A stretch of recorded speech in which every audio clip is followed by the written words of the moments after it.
अब बजट पेश हो चुका है। आप बाजार के उत्साह के बारे में बता रहे थे, तो जाहिर है कि बाजार जो चाहता था उसे मिल गया है, लेकिन इस बजट में आम जनता को क्या मिला है ये जनता को शायद अगले बजट तक नहीं पता चलेगा।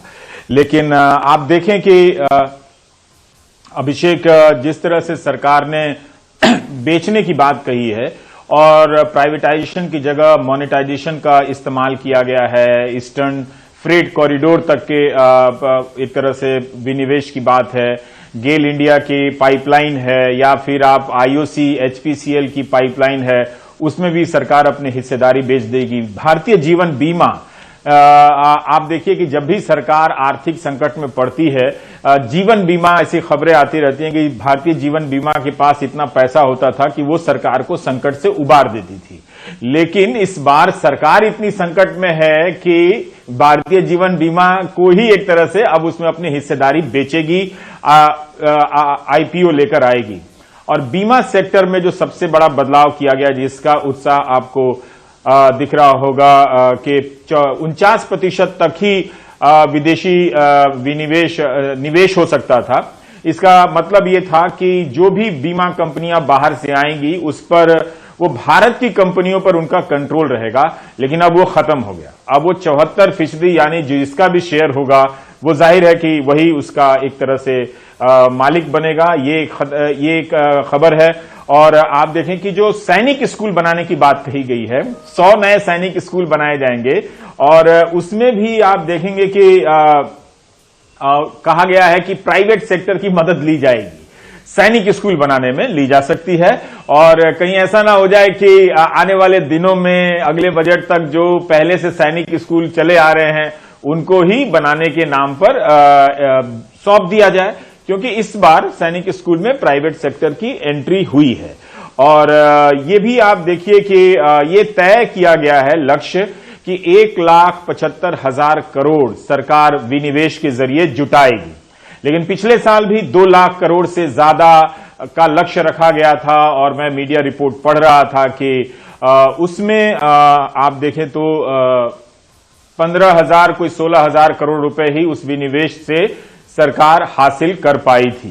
तो एक तरह से ये पिछले ही बजट में बता दिया गया था कि 2024 तक 12 नेशनल हाईवे जिनकी लंबाई 6,000 होगी उनको मोनेटाइज किया जाएगा, यानी उन्हें दूसरे तरीके से प्राइवेटाइज किया जाएगा। और इस बार कहा गया है कि पांच ऑपरेशनल सड़कों के मुद्रीकरण की बात कही गई है, जिनसे 7,000 करोड़ रुपए की वसूली की, एक तरह से कमाने की बात कही गई है। तो आप देख रहे हैं कि एक जो इनकम टैक्स को लेकर एक बड़ा बदलाव यह है कि जो सीनियर सिटीजन हैं उन्हें, जो 75 साल से ऊपर के हैं, उन्हें इनकम टैक्स रिटर्न फाइल नहीं करनी होगी। अब इसका मतलब क्या है कि क्या उन्हें टैक्स नहीं देना पड़ेगा, ये हम अपने टैक्स एक्सपर्ट से पूछेंगे। लेकिन एक और बड़ा फैसला है जो इसमें लिखा है कि जो इनकम टैक्स असेसमेंट के केस हैं वो पीछे के केस कब तक खोले जा सकते हैं। तो ऐसा लगता है कि टैक्स चोरों को फायदा हो गया। टैक्स की परेशानियों के नाम पर जो टैक्स चोरी करने वाले लोग हैं उनको बहुत बड़ा फायदा हुआ है। अब 6 साल पहले तक की फाइल आपकी खुल सकती थी, अब सिर्फ 3 साल पुरानी फाइल खुलेगी।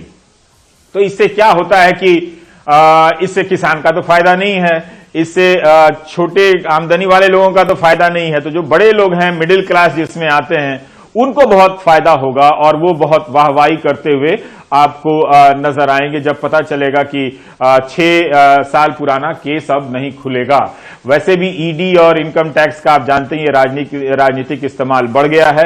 लेकिन इस फैसले के बारे में हम जानेंगे कि अगर ये केसेस पुराने थे और इनमें बहुत सारी उलझनें थी तो सरकार उनको दुरुस्त करने का मैकेनिज्म बनाती और विश्वसनीय बनाती। लेकिन अब ये फाइल बंद, अब 3 साल सिर्फ पुरानी फाइल खुलेगी। Reopening of income tax assessment cases from 6 years to 3 years कर दिया गया है और reopening of serious tax evasion cases up to 10 years। तो सरकार ने कहा है कि 50 लाख से ज्यादा का अगर कोई मामला होगा तो ही 10 साल पुराना खुलेगा। तो यानी जिन लोगों को इसमें बचत हुई है और या जिनको बचाया गया है वो लोग अब इतनी तारीफ करते हुए नजर आएंगे कि ऐसा लगेगा कि सब कुछ वाह वाह वाह। और आम जनता के लिए आप देखिए कि क्या होता है। ये कहा जा रहा है कि इनकम टैक्स का हैरेसमेंट कम किया जाएगा। क्या ये डिपार्टमेंट सिर्फ हैरेसमेंट के इरादे से कर रहा था? तब तो एक दिन इस डिपार्टमेंट को ही बंद कर दिया जाएगा अगर इसकी ये छवि है, अगर सरकार ये समझती है। क्या सरकार के पास ऐसा कोई मैकेनिज्म नहीं था कि हैरेसमेंट को रोक सकती थी? तो लेकिन ये एक फायदा हुआ है कि जिससे बिजनेस वर्ग जो है वो अपने पुराने मामलों के बंद हो जाने से या ना खुलने को लेकर थोड़ा बहुत ही उत्साहवर्धक महसूस करेगा। इससे अर्थव्यवस्था पर क्या असर पड़ेगा हम आने वाले चर्चाओं में देखेंगे कि ईस्टर्न फ्रेट कॉरिडोर जो है उसमें भी पीपीपी मोड आ गया है। हमारे साथ प्रोफेसर अरुण हैं और प्रोफेसर साहब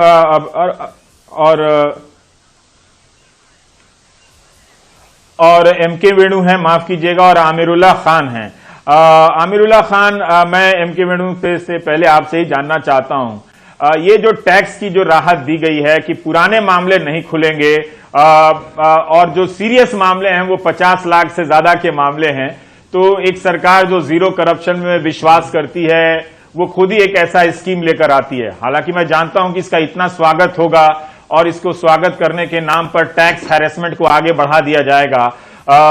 और ये जो सीनियर सिटीजन को कहा गया है कि 75 साल से ऊपर के सीनियर सिटीजन को टैक्स फाइल नहीं करना होगा, तो हम ये जानना चाहते हैं कि जो भी टैक्स से रिलेटेड आपने चीजें सुनी हैं और उसके कलेक्शन से रिलेटेड जो चीजें सुनी हैं उसके कॉन्टेक्स्ट में, संदर्भ में अगर आप अपनी टिप्पणी देते। रवीश, आप मुझसे पूछा? जी, आपसे पूछा। शुक्रिया रवीश, बहुत बहुत सही कहा आपने। ये जो 50 लाख वाला जुमला था ये बड़ा इंटरेस्टिंग सा था, क्योंकि अगर आप देखें तो 50 लाख से ऊपर मैं जल्दी से देख रहा था नंबर, शायद आधे % लोग होंगे जो जिनके ऊपर ये 50 लाख का लागू होगा हिस्सा। तो ये वही है, आप बिल्कुल सही फरमा रहे हैं कि वो लोग जो बहुत बड़े लोग हैं जो करोड़ों रुपए की टैक्स रिटर्न भरते हैं, उन चुनिंदा लोगों के लिए ये फायदेमंद होगा। दूसरी बात रही है 75 साल से ऊपर के टैक्स को जो टैक्स रिटर्न फाइल करते हैं, ये तो मुझे लगता है कुछ मैं वही चेक कर रहा था, मुझे नहीं लगता कि ये 10-12 हजार से ज्यादा लोग हैं, या बल्कि और कम भी होंगे जिनको इससे राहत मिलेगी। तो ये जो दो बातें कही गई कि इतना बड़ा टैक्स रिफॉर्म है, वो एक्चुअली बहुत कम लोगों के लिए और बहुत थोड़े से अमाउंट के लिए लागू होता है। टैक्स का मसला बड़ा ये रहेगा कि आखिर टैक्स का जिसको इंतजार था, वो जो बिल्कुल ही लोअर एंड वाले लोग थे, वो जो बिल्कुल 10 लाख से कम वाले, उनको ये उम्मीद थी कि इस बार टैक्स में कुछ राहत मिले, क्योंकि उनकी आमदनियां पिछले साल बहुत कम हो गई, बल्कि करोड़ों रुपए लोगों की आमदनियां तो खत्म ही हो गई। तो यहाँ जो एक बड़ा गैप था वो हमको कहीं दिखाई नहीं दिया। हम एक्सपेक्ट ये कर रहे थे कि इस बजट की हेडलाइन होगी गरीब, लेकिन हुआ ये कि इस बजट की हेडलाइन हो गई है जमीन। वो जमीन बेच रहे हैं, वो रेलवे की जमीन बेचेंगे, शायद आर्मी की जमीन, प्राइवेटाइजेशन हेडलाइन बन के रह गया है। तो उस वजह से इस बजट में थोड़ी सी लोगों को ऐसे लगेगा कि कुछ कमी पाई गई। आपने जो कहा कि वो स्टॉक मार्केट वाली बात, ये भी बड़ी देखने वाली बात है कि स्टॉक मार्केट सुबह में बढ़ा हुआ था, जो हम समझ रहे थे कि इस किस्म का बजट जहां पे बड़ी उद्योगों को इतना फायदा दिया जाएगा, उससे स्टॉक मार्केट पता नहीं कहां चला जाएगा, वो नहीं हुआ, वहीं का वहीं रह गया, वो 700 750 पे। तो ये जो जिनसे उम्मीद थी कि वो वाह करेंगे, वो भी थोड़े से खामोश लग रहे हैं। अब हम वेणु से पूछना चाहते हैं, उसके पहले हम बता दें कि 100 सैनिक स्कूल जो प्राइवेट एक तरह से पार्टनरशिप में खुलेंगे, उसमें एक वर्ड है कि एनजीओ के साथ खुलेंगे। अब बहुत सारे एनजीओ ऐसे ना आ जाएं वो कहें कि हम सैन्य प्रशिक्षण देते हैं। आप मेरा इशारा समझ रहे होंगे, सारी बात मैं ही क्यों समझा दूं। लोगों को भी थोड़ा अपनी मेहनत करनी चाहिए कि एनजीओ और सैनिक स्कूल मिलिट्री ट्रेनिंग और स्कूल के नाम पर ये क्या चीज हो रहा है, और वो आपको देखने पड़ेंगे। एक और बात ये है कि जो समझ में आई है कि जो ये बात समझ में नहीं आई कि आप टैक्स चोरी करने वालों को फायदा क्यों दे रहे हैं। 6 साल पुरानी फाइल आप नहीं खोल सकते हैं, डिजिटल सरकार है, इतनी बड़ी डिजिटल इंडिया हो गई है, और आप कह रहे हैं कि हम सिर्फ 3 साल पुरानी फाइलें खोलेंगे। तो जरूर ये जो अमीरुल्लाह खान ने जो कहा कि हमने ये सोचा था कि हेडलाइन गरीब, लेकिन हेडलाइन तो जमीन की बात है। वेणु, मैं ये जानना चाहता हूं कि अगर मैं ठीक हूं तो ये भारत का पहला बजट है जो माइनस जीडीपी के रहते पेश किया जा रहा है, -7.5, अगर मैं ठीक हूं तो। अगर आपको लगता है कि माइनस से प्लस में आने की क्षमता इस बजट में आपको नजर आ रही है? आप जो सरकार बेच रही है चीजों को, गेल इंडिया की पाइपलाइन से लेकर, इंडियन ऑयल कॉरपोरेशन की पाइपलाइन से लेकर, एचपीसीएल की पाइपलाइन से लेकर फ्रेट कॉरिडोर बेच रही है, और national highway authority of India के जो सड़कें हैं उनका भी ये जो फास्टैग लगा है उससे वसूली के नाम पर किसी और को दिया जाएगा, कंपनी को दिया जाएगा। ये सारी जो चीजें हो रही हैं वो भारत की इस वक्त की अर्थव्यवस्था की किस चेहरे को सामने लाती है? ये बात जरूर है कि जो सैलरीड क्लास है, वेणु, हम एक हेडलाइन के तौर पे बता दें, उनको कुछ नहीं मिला है, लेकिन जो पिछली बार मिला था वो बताया गया था, वो ऑप्शन वाले प्लान से, जो बाद में पता चला था कि कुछ खास ऐसा नहीं है। पर मेरा सवाल यही है आपसे कि जो अर्थव्यवस्था की हालत है, माइनस जीडीपी का ये पहला बजट है, हम लोगों की स्मृतियों के हिसाब से तो कह ही सकते हैं उदारीकरण के बाद से ये पहला बजट है जब माइनस जीडीपी, -7.5 की जीडीपी में पेश किया गया है। तो उसमें उसके लड़ने की जो प्लानिंग है उस पर आपका क्या कहना है? तो रवीश, पहली बात तो ये कि ये माइनस जीडीपी जो आप कह रहे हैं, ये सरकार का अनुमान है कि 7.5% होगा, मगर कई अर्थशास्त्री ये कह रहे हैं कि ये 10% भी हो सकता है इस साल। और दूसरा रवीश, ये बड़ी सोचने वाली बात है कि ये बजट जो है रवीश, इसमें सरकार ने जो वित्तीय घाटा उस पे तो अंकुश हटाया है, और उसको हटा के वो जो बिल्कुल एक मैं कहूंगा एक बहुत ही अगर ध्यान से इसको देखें तो ये पूरे बड़े बिजनेसेस को प्रोत्साहित करके इकोनॉमी को रिवाइव करने वाला बजट है। इसीलिए आपने देखा होगा कि हर चीज, ये बहुत ही इंटरेस्टिंग बात है रवीश कि निर्मला सीतारमण जी ने जो सरकार के जो हर एक जो इनकी जो पूंजी है, एसेट्स है, रेलवे का लैंड है या जैसे आपने कहा रोड्स, ब्रिजेस जो बनाई हुई हैं, इनका जो मोनेटाइजेशन, इनको बेचना, इसको इन्होंने बड़ा स्पिन दिया है कि ये आत्मनिर्भरता है। उन्होंने कहा है कि कोई ऐसा एसेट आपके पास ना हो जिसका आप इस्तेमाल नहीं कर रहे हो और जिसको आप बेच नहीं रहे हो। अगर बेचोगे तो आत्मनिर्भर बनोगे। तो ये बड़ा बहुत इंपॉर्टेंट मेरे हिसाब से एक नया स्लोगन है कि आत्मनिर्भरता का मतलब आप सरकार के पास जितनी एसेट्स हैं, चाहे वो सड़क हो, रेलवे लैंड हो, डिफेंस का लैंड हो, या LIC का शेयर हो, या बड़े बड़े जो प्रॉफिट मेकिंग PSUs हो, और मेरे ख्याल 2 बैंकों का भी नाम जोड़ा गया है कि इस साल उनकी सेल होगी, बेच दी जाएगी। तो ये बड़ा इंटरेस्टिंग मुझे इसलिए लगा क्योंकि टैक्स जो अर्थव्यवस्था ये कोरोना के आने के पहले, महामारी से पहले ही लुढ़क रही थी, तो सबको पता है। और आपको भी पता है किस तरह टैक्स बिल्कुल रेवेन्यू नीचे आ रही थी। इसीलिए 2019 में कोरोना से पहले इन्होंने सबसे बड़ा जो कॉर्पोरेट सेक्टर को, बड़े बिजनेस को सबसे बड़ी राहत इन्होंने दी। उनका जो टैक्स रेट है आपको याद होगा 25% कर दिया, और नए निवेश के लिए 15%। तब ये बात कही गई कि ये निर्मला सीतारमण जी ने कहा, शायद हिंट दिया था कि आम आदमी का भी टैक्स रेट को बाद में कम किया जाएगा, क्योंकि आज की तारीख में कॉर्पोरेट सेक्टर जो कंपनी पे कर रही है 25%, आम आदमी पे कर रहा है 35%। तो जैसे आपने कहा, आम आदमी के लिए, सैलरीड क्लास के लिए कोई राहत नहीं है। और इनका जो पहले वाला प्रॉमिस था कि आम आदमी को राहत दी जाएगी, वो इसमें नहीं है। और इसमें पूरी सरकार ने खूब कर्जा लेने की और अपने एसेट बेचने का पूरा एक 5 साल का प्रोग्राम बनाया। इसलिए आपने देखा होगा हर एक अनाउंसमेंट में निर्मला सीतारमण ने 5 साल बोला, 5 साल में इतना हम खर्चा करेंगे, 5 साल में इतना करेंगे। हाँ, और 5 उसमें साल या पॉलिटिकल 3 मैसेज साल, भी है। हाँ, वो चलेगा। नहीं रमेश, कई चीजों में अभिषेक आप लोगों में से अभिषेक आप लोगों से जी कई जगह 5 साल बोला है। अभिषेक आपसे सवाल पूछना चाहते हैं वाला जी। किया था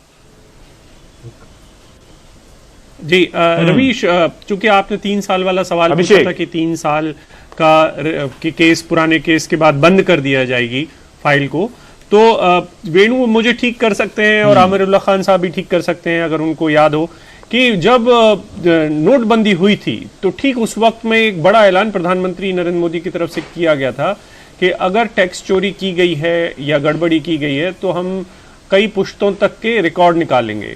तो वो जो भाषण था उससे आज का बदलाव है या सिर्फ ये मसला थोड़ा आगे पीछे करने की बात है? ये हाँ, बदलाव तो इससे है, जो पार्टियां बदलते हैं विधायक वगैरह, उन्हें बहुत आराम होगा। जी हाँ, ये बड़ी सख्ती से कहा गया था कि हम मेरा एक सवाल है राइट जी रवीश कहें। राइट जी, मेरा सवाल ये है कि आप जरूर इस पर बोलें कि इनकम टैक्स के पुराने मामले जो 6 साल 3 साल से अधिक पुराने मामले नहीं खोले जाएंगे। और अभिषेक ने अभी याद दिलाया कि नोटबंदी के समय प्रधानमंत्री ने तो कहा था कि कई पुश्तों तक आप टैक्स चोरी खोजकर निकालेंगे। तो इस बजट में लगता है कि कुछ देने के लिए नहीं था तो चोरों को दे दिया गया, जो सो कॉल्ड चोर हैं उनको दे दिया गया ताकि वो भी अगर खुशहाली मनाए तो थोड़ा समाज में कोई तो चेयरफुल नजर आए।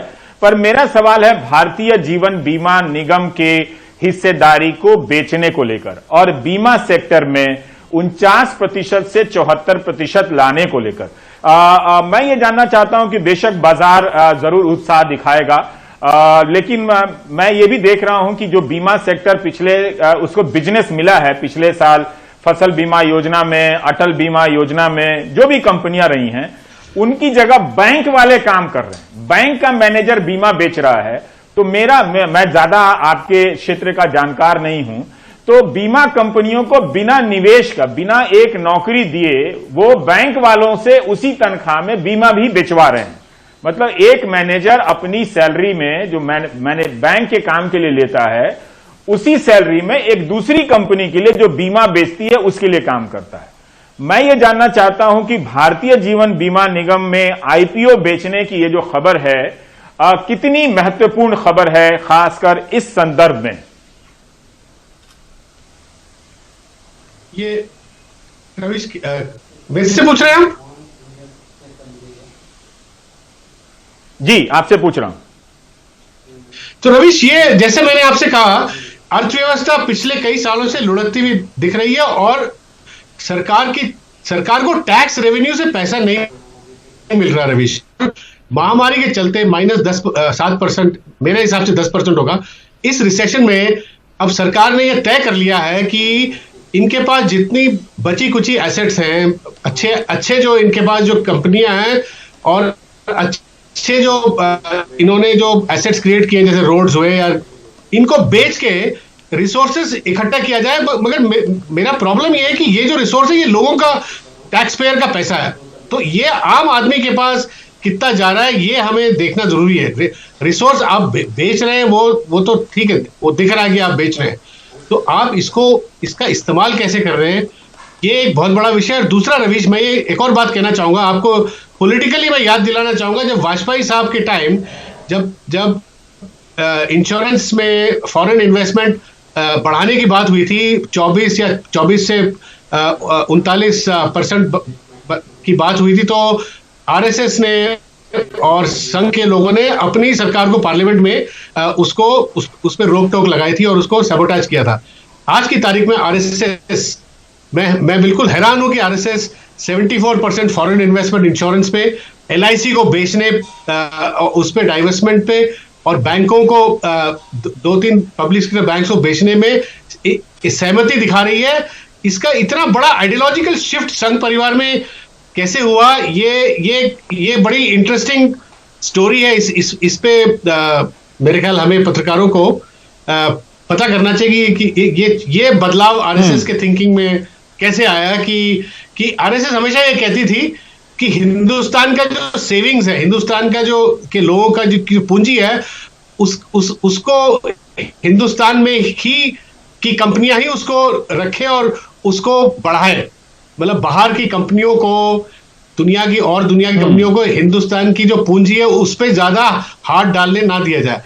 इस पे बहुत बड़ा आइडियोलॉजिकल शिफ्ट आया है। ये मैं पॉलिटिकल इकोनॉमी के तौर पे मैं इसको स्टडी करने की कोशिश हमें करना चाहिए। मैं बाकी देखना पड़ेगा कि इसमें क्या थिंकिंग है इसके पीछे। मैं भी वेणु ये समझने की कोशिश करूंगा कि ये जो 100 सैनिक स्कूल हैं जिसमें एनजीओ के पार्टनरशिप से खोले जाएंगे, तो क्या संघ की कोई संस्थाएं भी इसका लाभ उठा सकती हैं? क्योंकि एनजीओ शब्द लिखा हुआ है।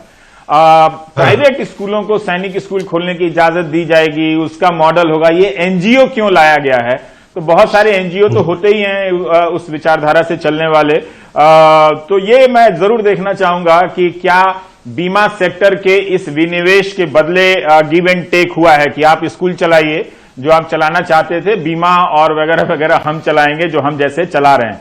पर ये एक बात यह है कि national highway authority of India, इसके बारे में जो कहा गया है वेणु कि आप कुछ हाईवे को इस बार मोनेटाइज किया जाएगा।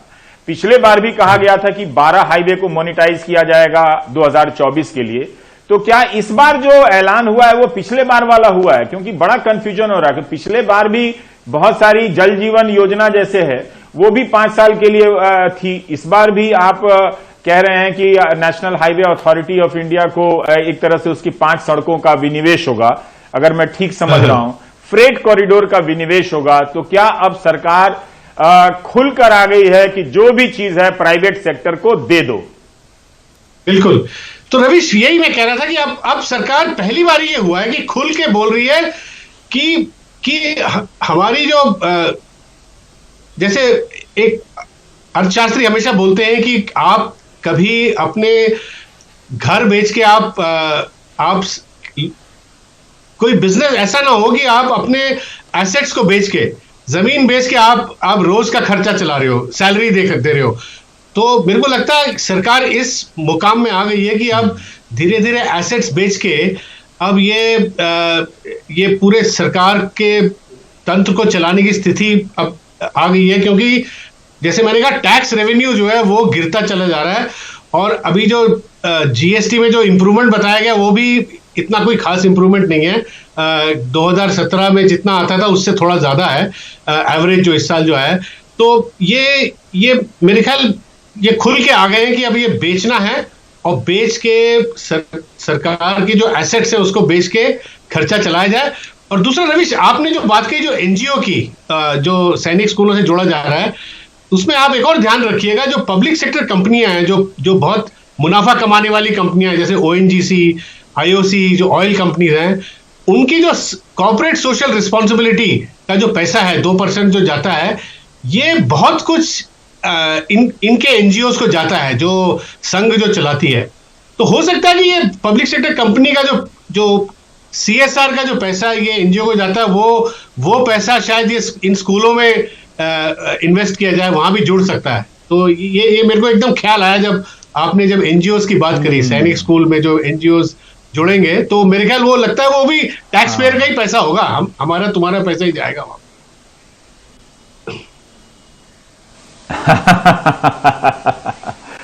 जरूर हमें वेणु एक ब्रेक लेना होगा, हम लौट कर आएंगे कि कुछ लोग बजट कितना लंबा था, बाई खाता की जगह मेड इन इंडिया लैपटॉप या टैबलेट में लेकर आई।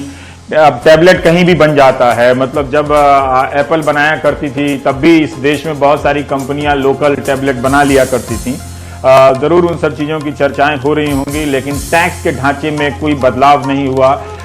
इस दौरान, पिछले दौरान जिन लोगों की नौकरियां गई थी, जिनकी सैलरियां कम हुई थी, वो लोन कैसे चुकाएंगे, उनके लिए मोरेटोरियम के बारे में, इन सब चीजों के बारे में कुछ है नहीं है, उनके लिए खुश होने के लिए क्या है, या फिर उन्हें आज दिल्ली के जाम में फंसाया गया। आपको पता ही है कि आज दिल्ली की सीमाएं सील कर दी गई हैं। तीनों सीमाओं पर जहां किसान आंदोलन है 2 फरवरी तक के लिए इंटरनेट ऑफ कर दिए गए हैं, और हर तरफ का रास्ता बंद था और लोग दफ्तर तक नहीं पहुंच पाए, घूमते रह गए। अब वो शाम को जब घर आएंगे तो किसानों पर नाराजगी निकालेंगे कि इनकी वजह से ट्रैफिक जाम में हमको रहना पड़ा। लेकिन LIC भारतीय जीवन बीमा निगम बिकने वाली है, 2 पब्लिक सेक्टर बैंक बिक जाएंगे, नाम नहीं है। जरूर उन बैंकों में खुशी का उत्साह होगा। गेल, IOC, HPCL की पाइपलाइन बिक जाएगी, और जो इस तरह की चीजें आई हैं। हम ब्रेक के बाद लौटेंगे तो और भी बात करेंगे।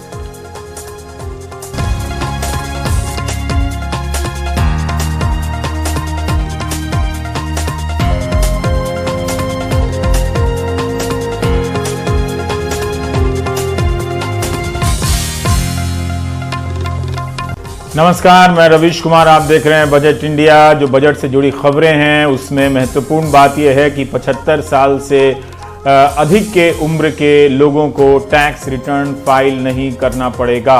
और इनकम टैक्स से ही जुड़ी ये खबर है कि जो पुरानी टैक्स चोरी की जो फाइलें हैं अब वो 3 साल से अधिक पुरानी हो जाएंगी, वो नहीं खुलेंगी, 3 साल तक की फाइलें ही खुलेंगी। और जो ज़्यादा सीरियस नेचर की हैं, जिनमें माना जाएगा कि 1 साल के भीतर अगर 50 लाख का कथित तौर पर फ्रॉड हुआ है तो वैसे लोगों की फाइल ही 10 साल तक के लिए खुलेगी, वरना अब नहीं खुलेगी।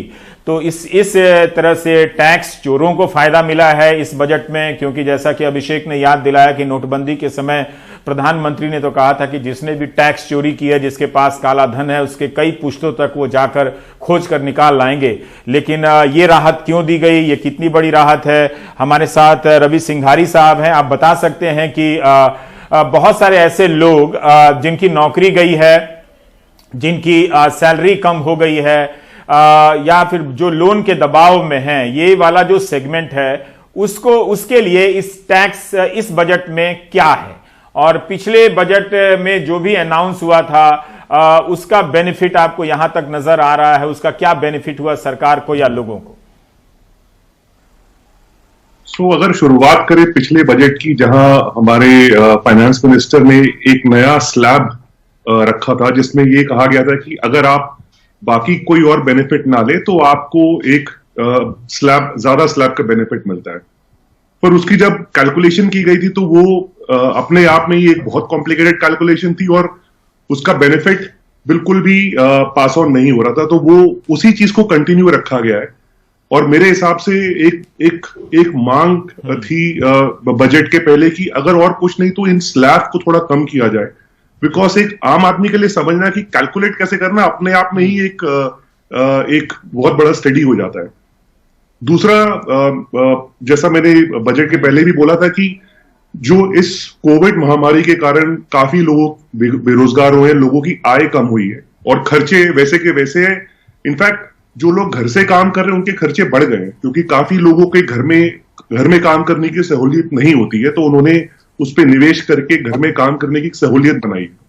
तो उस चीज को लेके एक उम्मीद की जा रही थी कि कुछ राहत वहां मिलेगी, लेकिन साथ ही साथ वो एक फिस्कल डेफिसिट का इश्यू था, तो उस चक्कर में आई थिंक टैक्स में कोई बदलाव आया नहीं। एक आंकड़ा मैं जरूर बताना चाहूंगा कि 2015-16 में टोटल जो 7 करोड़ 7.5 करोड़ डायरेक्ट टैक्स की कलेक्शन हुई थी, उसमें 4.5 करोड़ कॉर्पोरेट से आए थे और लगभग 2.8 करोड़ इंडिविजुअल से आए थे। यही आंकड़ा 19-20 में अगर आप देखें तो वो 4.5 करोड़ बढ़ के 5.5 हुआ है, लेकिन वो इंडिविजुअल टैक्स का 2.87 से 4.5 हो गया। तो आप देख रहे हो ये कॉर्पोरेट और इंडिविजुअल के बीच में गैप कम होता जा रहा है। तो इसका बिल्कुल तात्पर्य यही है कि जो एक आम आदमी के ऊपर दबाव और ज्यादा बढ़ा है पिछले 5 सालों के अंदर, और उस चीज को मद्देनजर रखते हुए कुछ एक टैक्स सिंप्लीफिकेशन और कुछ इजाफा आप इन्वेस्टमेंट रिलेटेड बेनिफिट डाल सकते थे। ATC की लिमिट बढ़ाई जा सकती थी जिससे कि आप निवेश करें और उसका फायदा उठाएं। तो ये काफी उम्मीदें थी। और जो भी सीनियर सिटीजन के लिए रिटर्न ना फाइल करने का एक मिला है, उसमें आपका एक प्रश्न था कि इससे क्या उनको टैक्स नहीं देना पड़ेगा, तो उसका आंसर है बिल्कुल देना पड़ेगा, क्योंकि उन्होंने साथ साथ ये भी कहा है कि बैंक जो है उनके इंटरेस्ट से टैक्स काट लेगी। तो आपको सिर्फ टैक्स रिटर्न नहीं फाइल करना है, टैक्स तो आपको फिर भी देना है। तो मेरे ख्याल से कुल मिलाकर एक आम आदमी के लिए इस बजट से कुछ ज्यादा मुझे नहीं लगता दिया गया।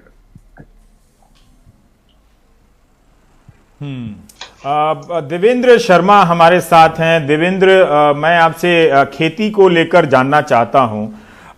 इससे किसान एक डेटा जो मेरी नजरों से गया और अगर मैं ठीक से सुन पाया हो तो उसमें ये बता रही हैं वित्त मंत्री कि 2019-20 में 1,24 करोड़ 1,24,00,000 किसानों से आप एमएसपी के तहत खरीदते हैं।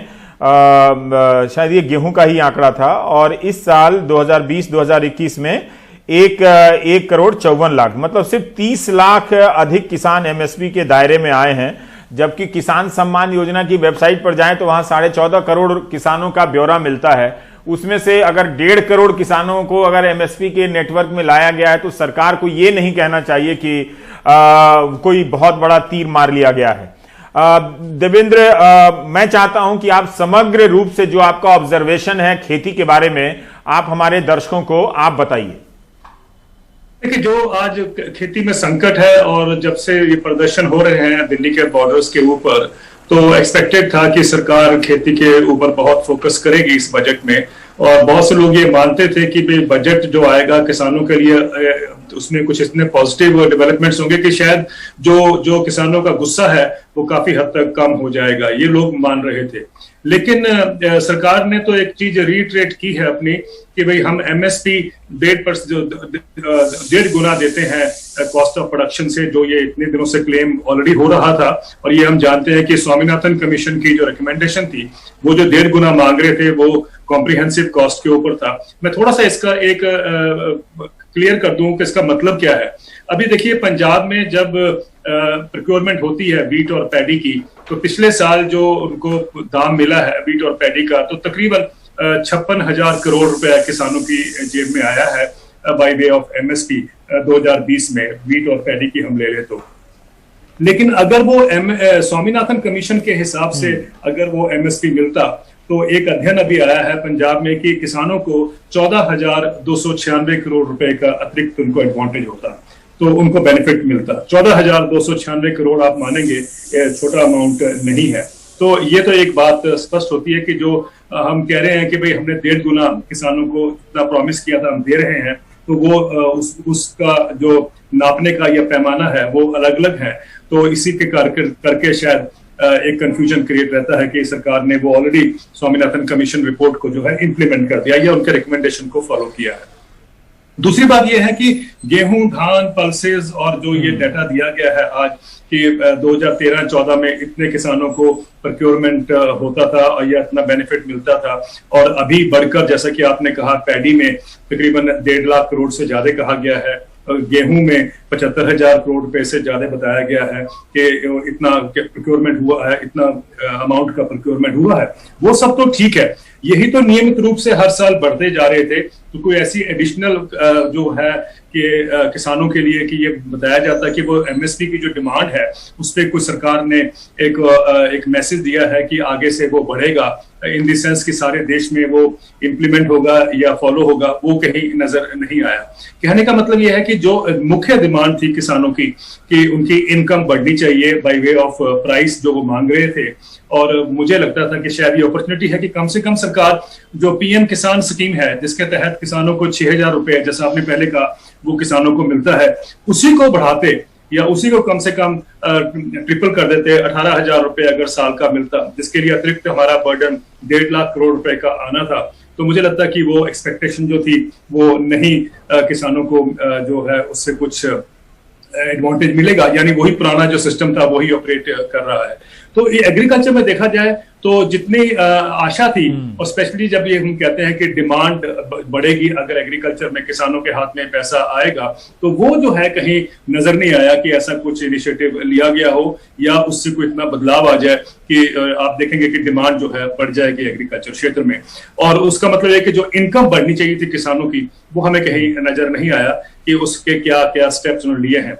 ये कहना कि जो कर्जा है एग्रीकल्चर क्रेडिट, आप जानते हैं हर साल बढ़ता आया है नियमित रूप से, कभी 10 लाख करोड़ रुपए था, 11 लाख करोड़ रुपए हुआ, पिछले साल 15 लाख करोड़ था, अब उनको बढ़ा के 16.5 लाख करोड़ का जो एग्रीकल्चर क्रेडिट इस साल सरकार ने अनाउंस किया है, जो टारगेट रखा है, मुझे लगता है कि यही तो किसान जो है वो चिंतित है कि हमें कर्जा नहीं, हमें इनकम चाहिए, आय चाहिए।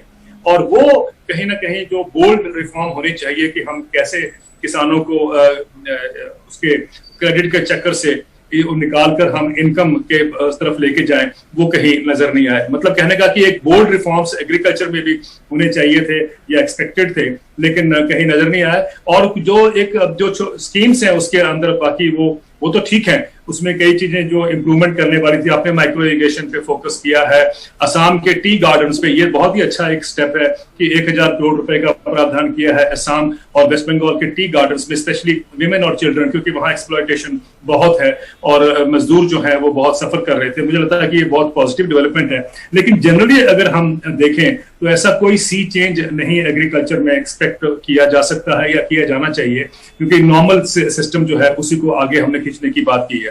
एपीएमसी मंडियां एक दूसरा इशू है, उसके लिए सरकार ने अभी कहा कि वो 1000 मंडियां जो है वो ई नैम से लिंक करेंगे। पहले 500 करने का ऑब्जेक्टिव था या टारगेट था, उसमें से बहुत कम हो पाई है अभी तक, और अभी हम देख रहे हैं कि 1000 का टारगेट नया हो गया है।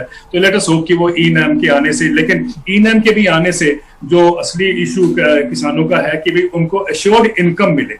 ई नैम में एमएसपी जो है वो नहीं मिलता है। लेट मी वेरी क्लियर कि ई नैम का मतलब ये नहीं है कि किसानों को वहां पर एमएसपी मिल रहा है, वहां पर भी जो मॉडल प्राइस होता है वो डे की ट्रेडिंग के ऊपर डिपेंड होता है। और अक्सर हमने देखा है कि जो मॉडल प्राइस होता है ई नैम के अंदर वो डिस्ट्रेस प्राइस होता है, यानी किसान जो एमएसपी अनाउंस किया है 23 फसलों पे, उससे कम बेचने पे मजबूर होते हैं। तो ये जो सिस्टम है electronic, yes it is very good, electronic होना चाहिए, इसमें ट्रांसपेरेंसी बढ़ती है, ये सब बातें ठीक है, लेकिन किसान को इनकम चाहिए, अश्योर्ड इनकम चाहिए। वो कहीं उसका कोई ऐसा इनिशिएटिव नजर नहीं आया कि हम उस डायरेक्शन में चल रहे हैं।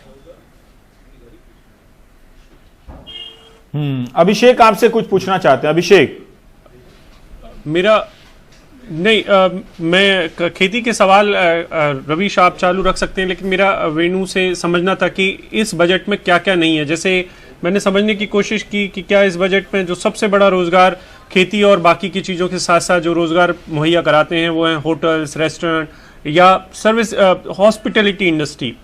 उसको लेकर क्या इस बजट में मुझसे कुछ छूट गया या आपने सुना ही नहीं वेणु? कि तो इस बजट में क्या क्या ऐसा छूटा है?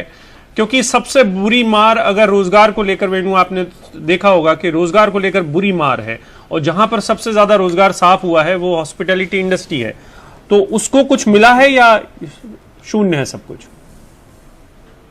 वैसे ये आप ठीक कह रहे हैं अभिषेक, अपेक्षा थी कि हॉस्पिटैलिटी जो सर्विस सेक्टर है जिसका 55% जीडीपी में योगदान है, और एक और बात आप सोचिएगा, सर्विस सेक्टर खासकर रेस्टोरेंट, हॉस्पिटैलिटी, ट्रांसपोर्ट, कम्युनिकेशन, इनका एम्प्लॉयमेंट में भी करीब 60% ये आंकड़े, एनएसएसओ के आंकड़े बताते हैं, सर्विस सेक्टर का जो एम्प्लॉयमेंट में भी 60% योगदान है, और इनको बड़ी मार पड़ी है। और ये सभी बोल रहे हैं कि ये जो सेक्टर्स हैं ये अभी भी बहुत ही निचले स्तर पे चल रहे हैं, और इनको ऊपर आने में और भी टाइम लगेगा, क्योंकि मैन्युफैक्चरिंग जो है, सीमेंट, स्टील वगैरह तो तकरीबन प्री पैंडेमिक लेवल पे आ गई है। 90% जो कोरोना से पहले जितना चलता था उतना उनका बिजनेस प्रोडक्शन वापस आ गया है, एटलीस्ट 90%, 95% आ गया है उनका।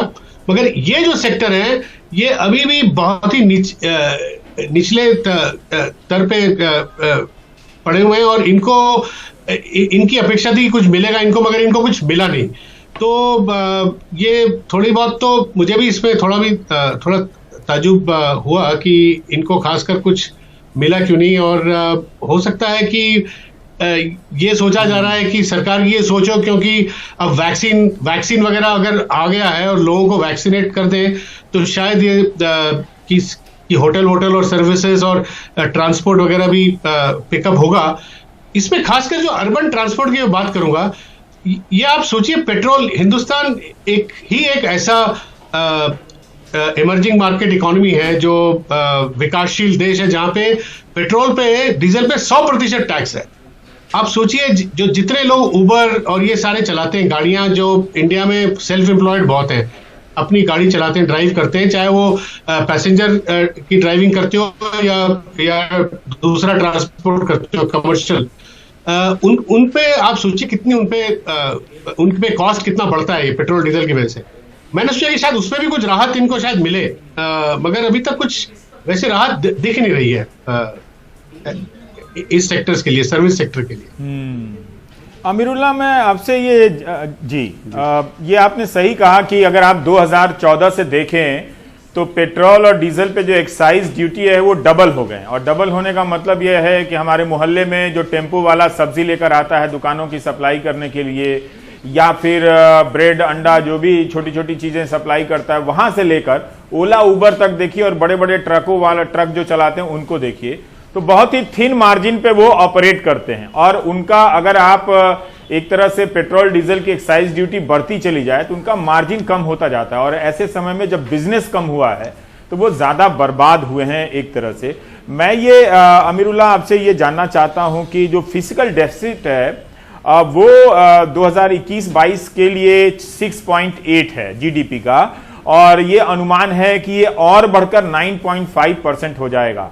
जो हमारा फिजिकल रिस्पॉन्सिबिलिटी मैनेजमेंट एक्ट था, FRBM एक्ट 2003 का, वो तो कहता है कि जीडीपी का 3.3% होना चाहिए, और जो जीडीपी का जो कर्जा है देश का वो 40% से ज्यादा नहीं होना चाहिए। तो अभिषेक का ही सवाल है कि जो कर्जे की जो मात्रा है क्या वो भी बढ़ गई है, 40% से ज्यादा हो गई है? और ये जो फिजिकल डेफिसिट जिसमें कई लोग कहते थे कि सरकार को इसकी परवाह नहीं करनी चाहिए, पैसा छापो, बांटो और जितना ज्यादा हो सकता है खर्च करो, तो ये जो फिजिकल डेफिसिट है ये क्या नोट छापे भी जा रहे हैं या फिर बेचकर ही लाए जाएंगे सारे पैसे? जी, बड़ा दिलचस्प सवाल है। एक तो ये 40% हमने कब का छोड़ दिया, अब हम बात कर रहे हैं तकरीबन 60% की, और कुछ लोगों का मानना ये है कि ये 60 से बढ़कर 80-90 भी हो सकता है जो कर्जे का मादा है जीडीपी के बनिस्बत। तो वो तो हमने त्याग दिया वो प्रॉमिस। FRBM एक्ट वाली प्रॉमिस 3% वाली भी हमने कब की छोड़ दी, हमने 4.5% पे तकिया कर लिया, अब वो 4.5 से हम 9 पे चले जाएंगे। इस वजह से फिजिकल डेफिसिट पे कुछ लोग परेशान होंगे, लेकिन जो हमारी हालत है देश की अब, उसमें ये 8-9% फिजिकल डेफिसिट से कोई फर्क नहीं पड़ता। हमें पैसे चाहिए, सरकार को बहुत ज्यादा पैसे चाहिए। एक बात जो मैं बता रहा था, वेणु जो कह रहे थे और अभिषेक ने जो पूछा कि क्या इस बजट में नहीं है, वो मैं बड़ा तलाश कर रहा था उसकी, मुझे उसका जवाब कहीं नहीं मिला। इस बजट में एफएम ने कोई जिक्र नरेगा का शायद किया ही नहीं, क्योंकि मुझे तो कहीं नहीं लगा।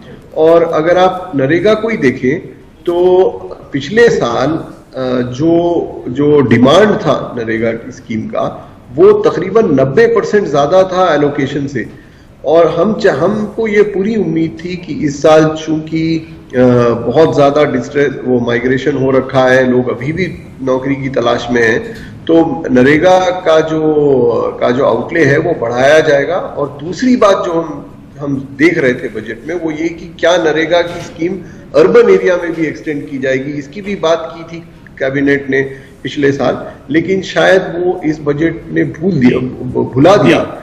शायद पेपर में नजर आए। लेकिन आपका जो सवाल था वो ये कि फिजिकल डेफिसिट हमारा अब बहुत बढ़ जाएगा। ये अनुमान है कि 6.5 और 7% के बीच, लेकिन लगता है कि वो 10% से ज्यादा होगा।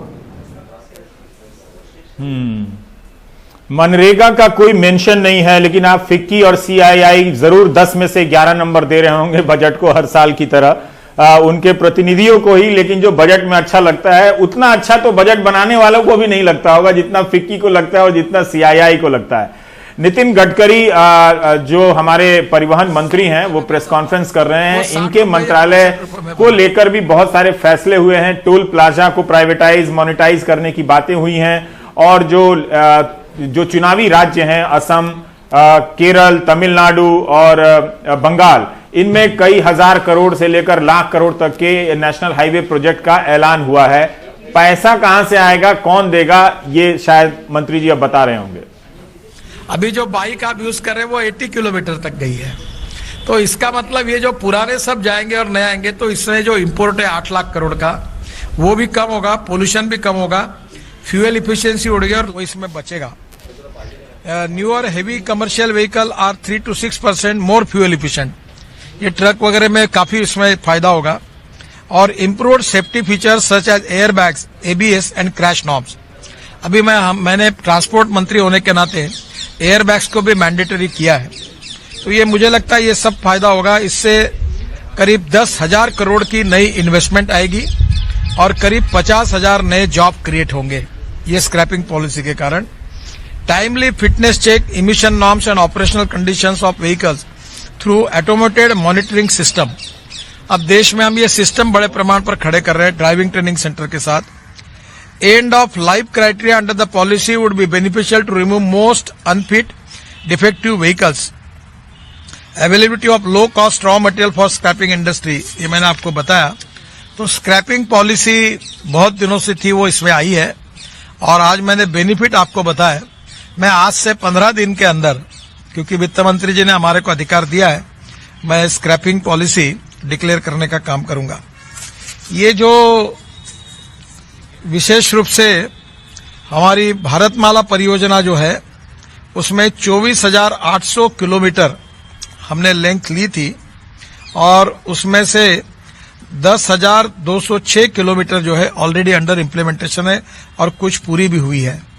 तो निश्चित रूप से अभी NHI की लेंथ है टोटल 1,36,521 किलोमीटर और ये अलग अलग प्रकार के इसमें बिहार का पैकेज है, जम्मू कश्मीर का पैकेजेस है, बाकी भी इसमें भारतमाला परियोजना में ली गई है।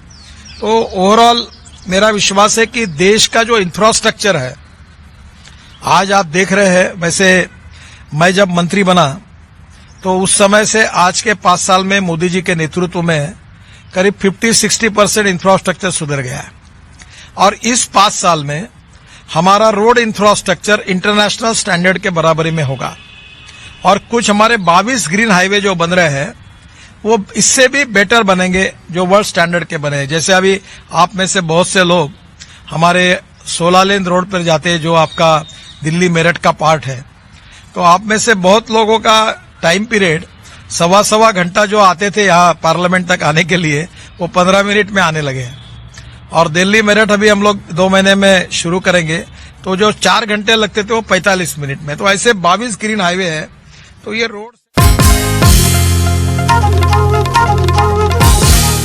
हमेशा की तरह उद्योग जगत की संस्थाओं ने, उद्योग जगत से जुड़े लोगों ने इस बजट को क्रांतिकारी बताना शुरू कर दिया है, शानदार बताना शुरू कर दिया है और विपक्ष ने इसे दूसरे तरीके से देखना शुरू किया है कि रेलवे बिक गया, हवाई जहाज बिक गया, हाईवे बिक गया, अब क्या बचा है? जो भी दिख रहा है, भारतीय जीवन बीमा निगम, वो सब बिक गया है। तो एक तरह से कांग्रेस नेता गौरव गोगोई ने कहा है कि मध्यम वर्ग को पूरी तरीके से आत्मनिर्भर छोड़ दिया गया है कि वो अपना देख ले, संभाल ले, उसके लिए इस बजट में कुछ भी नहीं है। और डेरेक ओब्रायन ने कहा कि रेलवे, एयरपोर्ट, बंदरगाह, इंश्योरेंस और 2 पब्लिक सेक्टर जो बैंक हैं वो बिक गए एक तरह से। तो इनका कहना है कि जो अमीर थे वो ज्यादा अमीर हुए हैं। तो ये सब हमारे बजट पर आ रही अभी तक की प्रतिक्रियाएं हैं। नितिन गडकरी ने बहुत महत्वपूर्ण बात कही कि स्क्रैपेज पॉलिसी, जिसके बारे में बहुत दिनों से इस पर चर्चा चल रही थी और पहले भी खबर आई थी, और उन्होंने कहा 15 दिनों के भीतर नियम बना देंगे कि जो 15 से 20 साल पुरानी गाड़ियां हैं उनको कैसे खत्म किया जाएगा। हर हाउसिंग सोसाइटी, मोहल्ले में पुरानी गाड़ियां भरी पड़ी हैं, वहां पर जगह ली है, लेकिन किसी को मालूम नहीं है कि इन गाड़ियों को कैसे स्क्रैप करना है, कैसे इनको खत्म करना है ताकि जगह खाली हो, भले वहां नई ना आए। और अब तो खरीदने की भी क्षमता होनी चाहिए नई के लिए। तो ऐसी 3 करोड़ गाड़ियां हैं जो स्क्रैपेज पॉलिसी के तहत उनको खत्म किया जा सकेगा। तो ये एक बड़ा फैसला है। हम बजट पर चर्चा करते रहेंगे, ब्रेक के बाद लौट रहे हैं।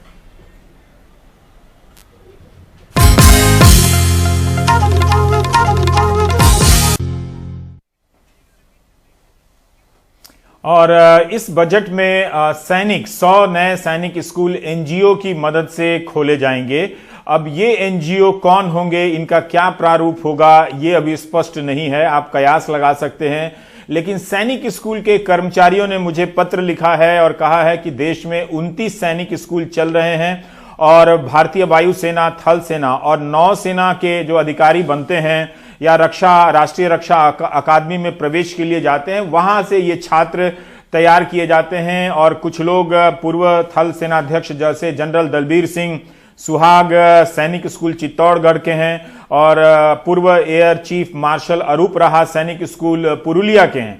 लेकिन सैनिक स्कूल में पढ़ाने वाले कर्मचारियों को 7वें वेतन का लाभ नहीं मिला, ऐसा वो लिख रहे हैं। और इन्हें ना तो केंद्रीय कर्मचारी की मान्यता है, ना राज्य के कर्मचारी की मान्यता है। ये बात, अगर वो बात सही है तो हैरानी की बात है कि सैनिक स्कूल में पढ़ाने वाली शिक्षिकाओं और काम करने वाली कर्मचारियों को, महिला कर्मचारियों को चाइल्ड केयर लीव नहीं मिलती है, स्टडी लीव का कोई प्रावधान नहीं है और उनकी कोई वर्किंग आवर फिक्स नहीं है क्योंकि वो रेसिडेंशियल स्कूल है, वो दिन रात काम करते हैं।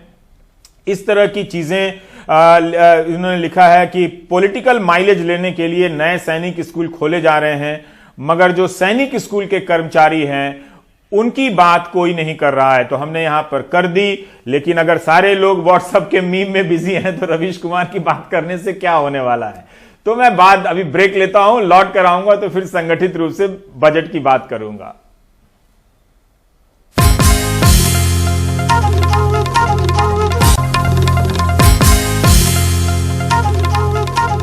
इस बजट में जो आयकर दाताओं का मध्यम वर्ग है उसके लिए अलग से कोई घोषणा नहीं हुई है और जो लोग जिनके टैक्स को लेकर विवाद होते हैं उनकी 3 साल से अधिक की पुरानी फाइल अब नहीं खुलेगी। पहले 6 साल पुरानी फाइल खुल जाती थी, अब नहीं खुलेगी। और इस तरह से ऐसे मामलों में न जाने कितने लोगों को राहत पहुंची होगी और कितने लोग बच गए होंगे, बचा लिए गए होंगे। ये सब इस पर है। हमारे साथ देवेंद्र शर्मा हैं। हम बात तो उनसे खेती पर करते हैं, लेकिन संयोगवश चूंकि मैं सैनिक स्कूल के बारे में बात कर रहा था तो देवेंद्र शर्मा भी सैनिक स्कूल के प्रोडक्ट हैं। जैसा कि अभी सैनिक स्कूल के कुछ शिक्षकों ने लिखा कि उन्हें केंद्रीय कर्मचारी की मान्यता नहीं है, उन्हें 7वें वेतन आयोग का लाभ नहीं मिला और महिला शिक्षिकाओं को मैटरनिटी चाइल्ड केयर लीव नहीं मिलती है। ये सैनिक स्कूल में होता है, मुझे तो यकीन नहीं हुआ, लेकिन मैं हैरान भी नहीं हूं क्योंकि ये बहुत जगह होता है इस देश में। पर इस एनजीओ को देने का क्या मतलब है? क्या आरएसएस से जुड़ी संस्थाओं को इसका लाभ मिलेगा एनजीओ के कवर में? रवीश जी, ये सुनकर तो बहुत अच्छा लगा कि सरकार 100 सैनिक स्कूल और बनाने जा रही है। इसलिए मैं कहना चाहता हूं क्योंकि मैं भी एक सैनिक स्कूल का एलुमनाई हूं। मैंने सैनिक स्कूल कपूरथला से अपनी स्कूलिंग की है और अब जब अपने स्कूल में वापस जाता हूं तो मुझे बहुत दुख होता है क्योंकि जो इंफ्रास्ट्रक्चर, इतना अच्छा इंफ्रास्ट्रक्चर उपलब्ध था एक समय में, आज वो इतना डिटीरियोरेट हो चुका है कि सैनिक स्कूल्स की कंडीशन जो है अपनी उसको ही मेंटेन करने के लिए स्कूल्स के पास पैसा नहीं है। क्योंकि इसकी जो बजटिंग है, जहां तक मैं जानता हूं 50% सेंट्रल गवर्नमेंट देती है और एक्सपेक्ट करती है स्टेट गवर्नमेंट उसकी बाकी खाना पूर्ति करे, लेकिन स्टेट गवर्नमेंट्स के पास पैसा नहीं होता है और ये एक बहुत मुख्य कारण रहा है इनकी डिटीरियोरेशन का। तो मुझे लगता है कि जो पहले एग्जिस्टिंग सैनिक स्कूल्स हैं उनके ऊपर जोर देने की जरूरत है कि वो वापिस अपने लेवल पर आ सकें। और जो एम्प्लॉइज की बात आपने पहले कही थी वो तो एक मुख्य कारण हो सकता है कि डिटीरियोरेशन के उसका भी फर्क पड़ता है, लेकिन इंफ्रास्ट्रक्चर की मैं जो देख रहा हूँ डिटीरियोरेशन हुई है। और एक जमाने में हम जानते हैं कि सैनिक स्कूल इतने प्रिविलेज थे कि उस पर इतनी रिसोर्सेज थी क्योंकि आर्मी की ट्रेनिंग के लिए ये सब कुछ बहुत जरूरी था। लेकिन जब आपने ये बिल्कुल ठीक सवाल पूछा कि जब ये एनजीओ और प्राइवेट सेक्टर को अगर ये स्कूल देने हैं तो मुझे नहीं समझ आता कि क्या जो उसमें हम एक्सपेक्ट करते थे कि एवरेज जो सिटीजन है उसके बच्चे उस स्कूल में पढ़ सकेंगे। और अब जो अगर ये हम इस तरीके से इसका उसको स्कूलों को आउटसोर्स करने लगे हैं एक तरीके के, तो मुझे नहीं लगता कि भाई आगे से जिस क्लास के बच्चों को हम एक्सपेक्ट कर रहे थे वो टैलेंट आएगा, वो शायद उसमें भी उसको दिक्कत आएगी। क्योंकि जैसे ही फीस बढ़ेंगी तो आप देखेंगे कि भाई एक तबका जो है पॉपुलेशन का वो उससे बाहर हो जाता है, तो कहीं ये ना हो पाए। और दूसरी बात है कि सैनिक स्कूल का रोल बहुत इंपॉर्टेंट रहा है। जैसा आपने कुछ ऑफिसर्स के नाम लिए जो सैनिक स्कूल से निकल कर आए हैं और ऐसे और भी बहुत सारे ऑफिसर्स हैं जो सैनिक स्कूल से निकल कर आते हैं, मुझे लगता है कि उनका बिल्डअप करने के लिए, उसको और एक्सपेंड करने के लिए, उनको एनकरेज करने के लिए जो नए लोग आए, तो हमें पहले जो एग्जिस्टिंग स्कूल्स है उसकी इन्वेस्टमेंट को बढ़ाना चाहिए, उनकी इंफ्रास्ट्रक्चर को बढ़ाना चाहिए। जी, और 29 स्कूल हैं, उनको बेहतर किया जा सकता था जब वो एक मॉडल के रूप में हैं। पहले खराब कर दो और फिर वो प्राइवेट सेक्टर को ले आओ, लेकिन इस बार एनजीओ है, अब इस एनजीओ का क्या क्राइटेरिया बनेगा देखना होगा। अब वेणु, हम आपसे जानना चाहते हैं कि सरकार ने जो कहा है, कैपिटल एक्सपेंडिचर की बात कही है कि इस बार कोई 34% ज्यादा करेंगे, तो ये सारी चीजें जो हैं वो लोन के शक्ल में होने वाली हैं या सरकार अपनी तरफ से खर्च कर रही है? उसके पास इतना पैसा है कि वो खर्च करेगी, मनरेगा का नाम नहीं है कहीं पर। इस तरह से क्या सिर्फ एक हाईवे पे इंफ्रास्ट्रक्चर के नाम पे सिर्फ हाईवे पर आप खर्च कर दें और बहुत सारी इंफ्रास्ट्रक्चर की जो चीजें हैं उसको आप प्राइवेटाइज कर दें? बात समझ में नहीं आ रही है कि ये जो 5 लाख करोड़ की जो राशि बताई गई है, इससे कितना क्वालिटेटिव डिमांड बढ़ेगा, क्योंकि इस वक्त अगर डिमांड नहीं बढ़ेगा तो फिर प्रोडक्शन नहीं होगा, लोग उसका कंजम्पशन नहीं करेंगे, फिर प्रोडक्शन नहीं होगा। वेणु।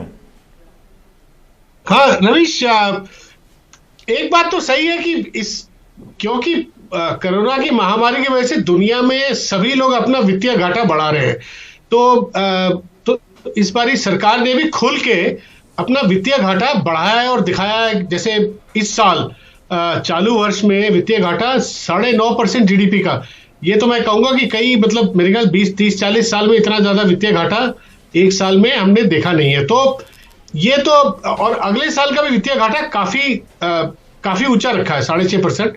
तो ये बात तो तय है कि सरकार कर्जा उठा रही है और कैपिटल एक्सपेंडिचर बढ़ा रही है, और खासकर हेल्थ में और भी जो एरियाज में सड़क इंफ्रास्ट्रक्चर पे, और इसके अलावा जो कर्जा लेके कैपिटल एक्सपेंडिचर बढ़ाने के अलावा क्या अपनी जो, जैसे आपने बताया, जो एग्जिस्टिंग जो अभी के जो एसेट्स है उसको बेच रही है, उसको बेच के फिर नए एसेट्स क्रिएट करने की बात है शायद। जैसे अब रोड सेक्टर में अगर ये सड़क, बनाई हुई सड़क को अगर ये प्राइवेट सेक्टर को बेचेंगे तो उस पैसे से जाहिर है कोई नए सड़क बनाने का प्रोग्राम होगा।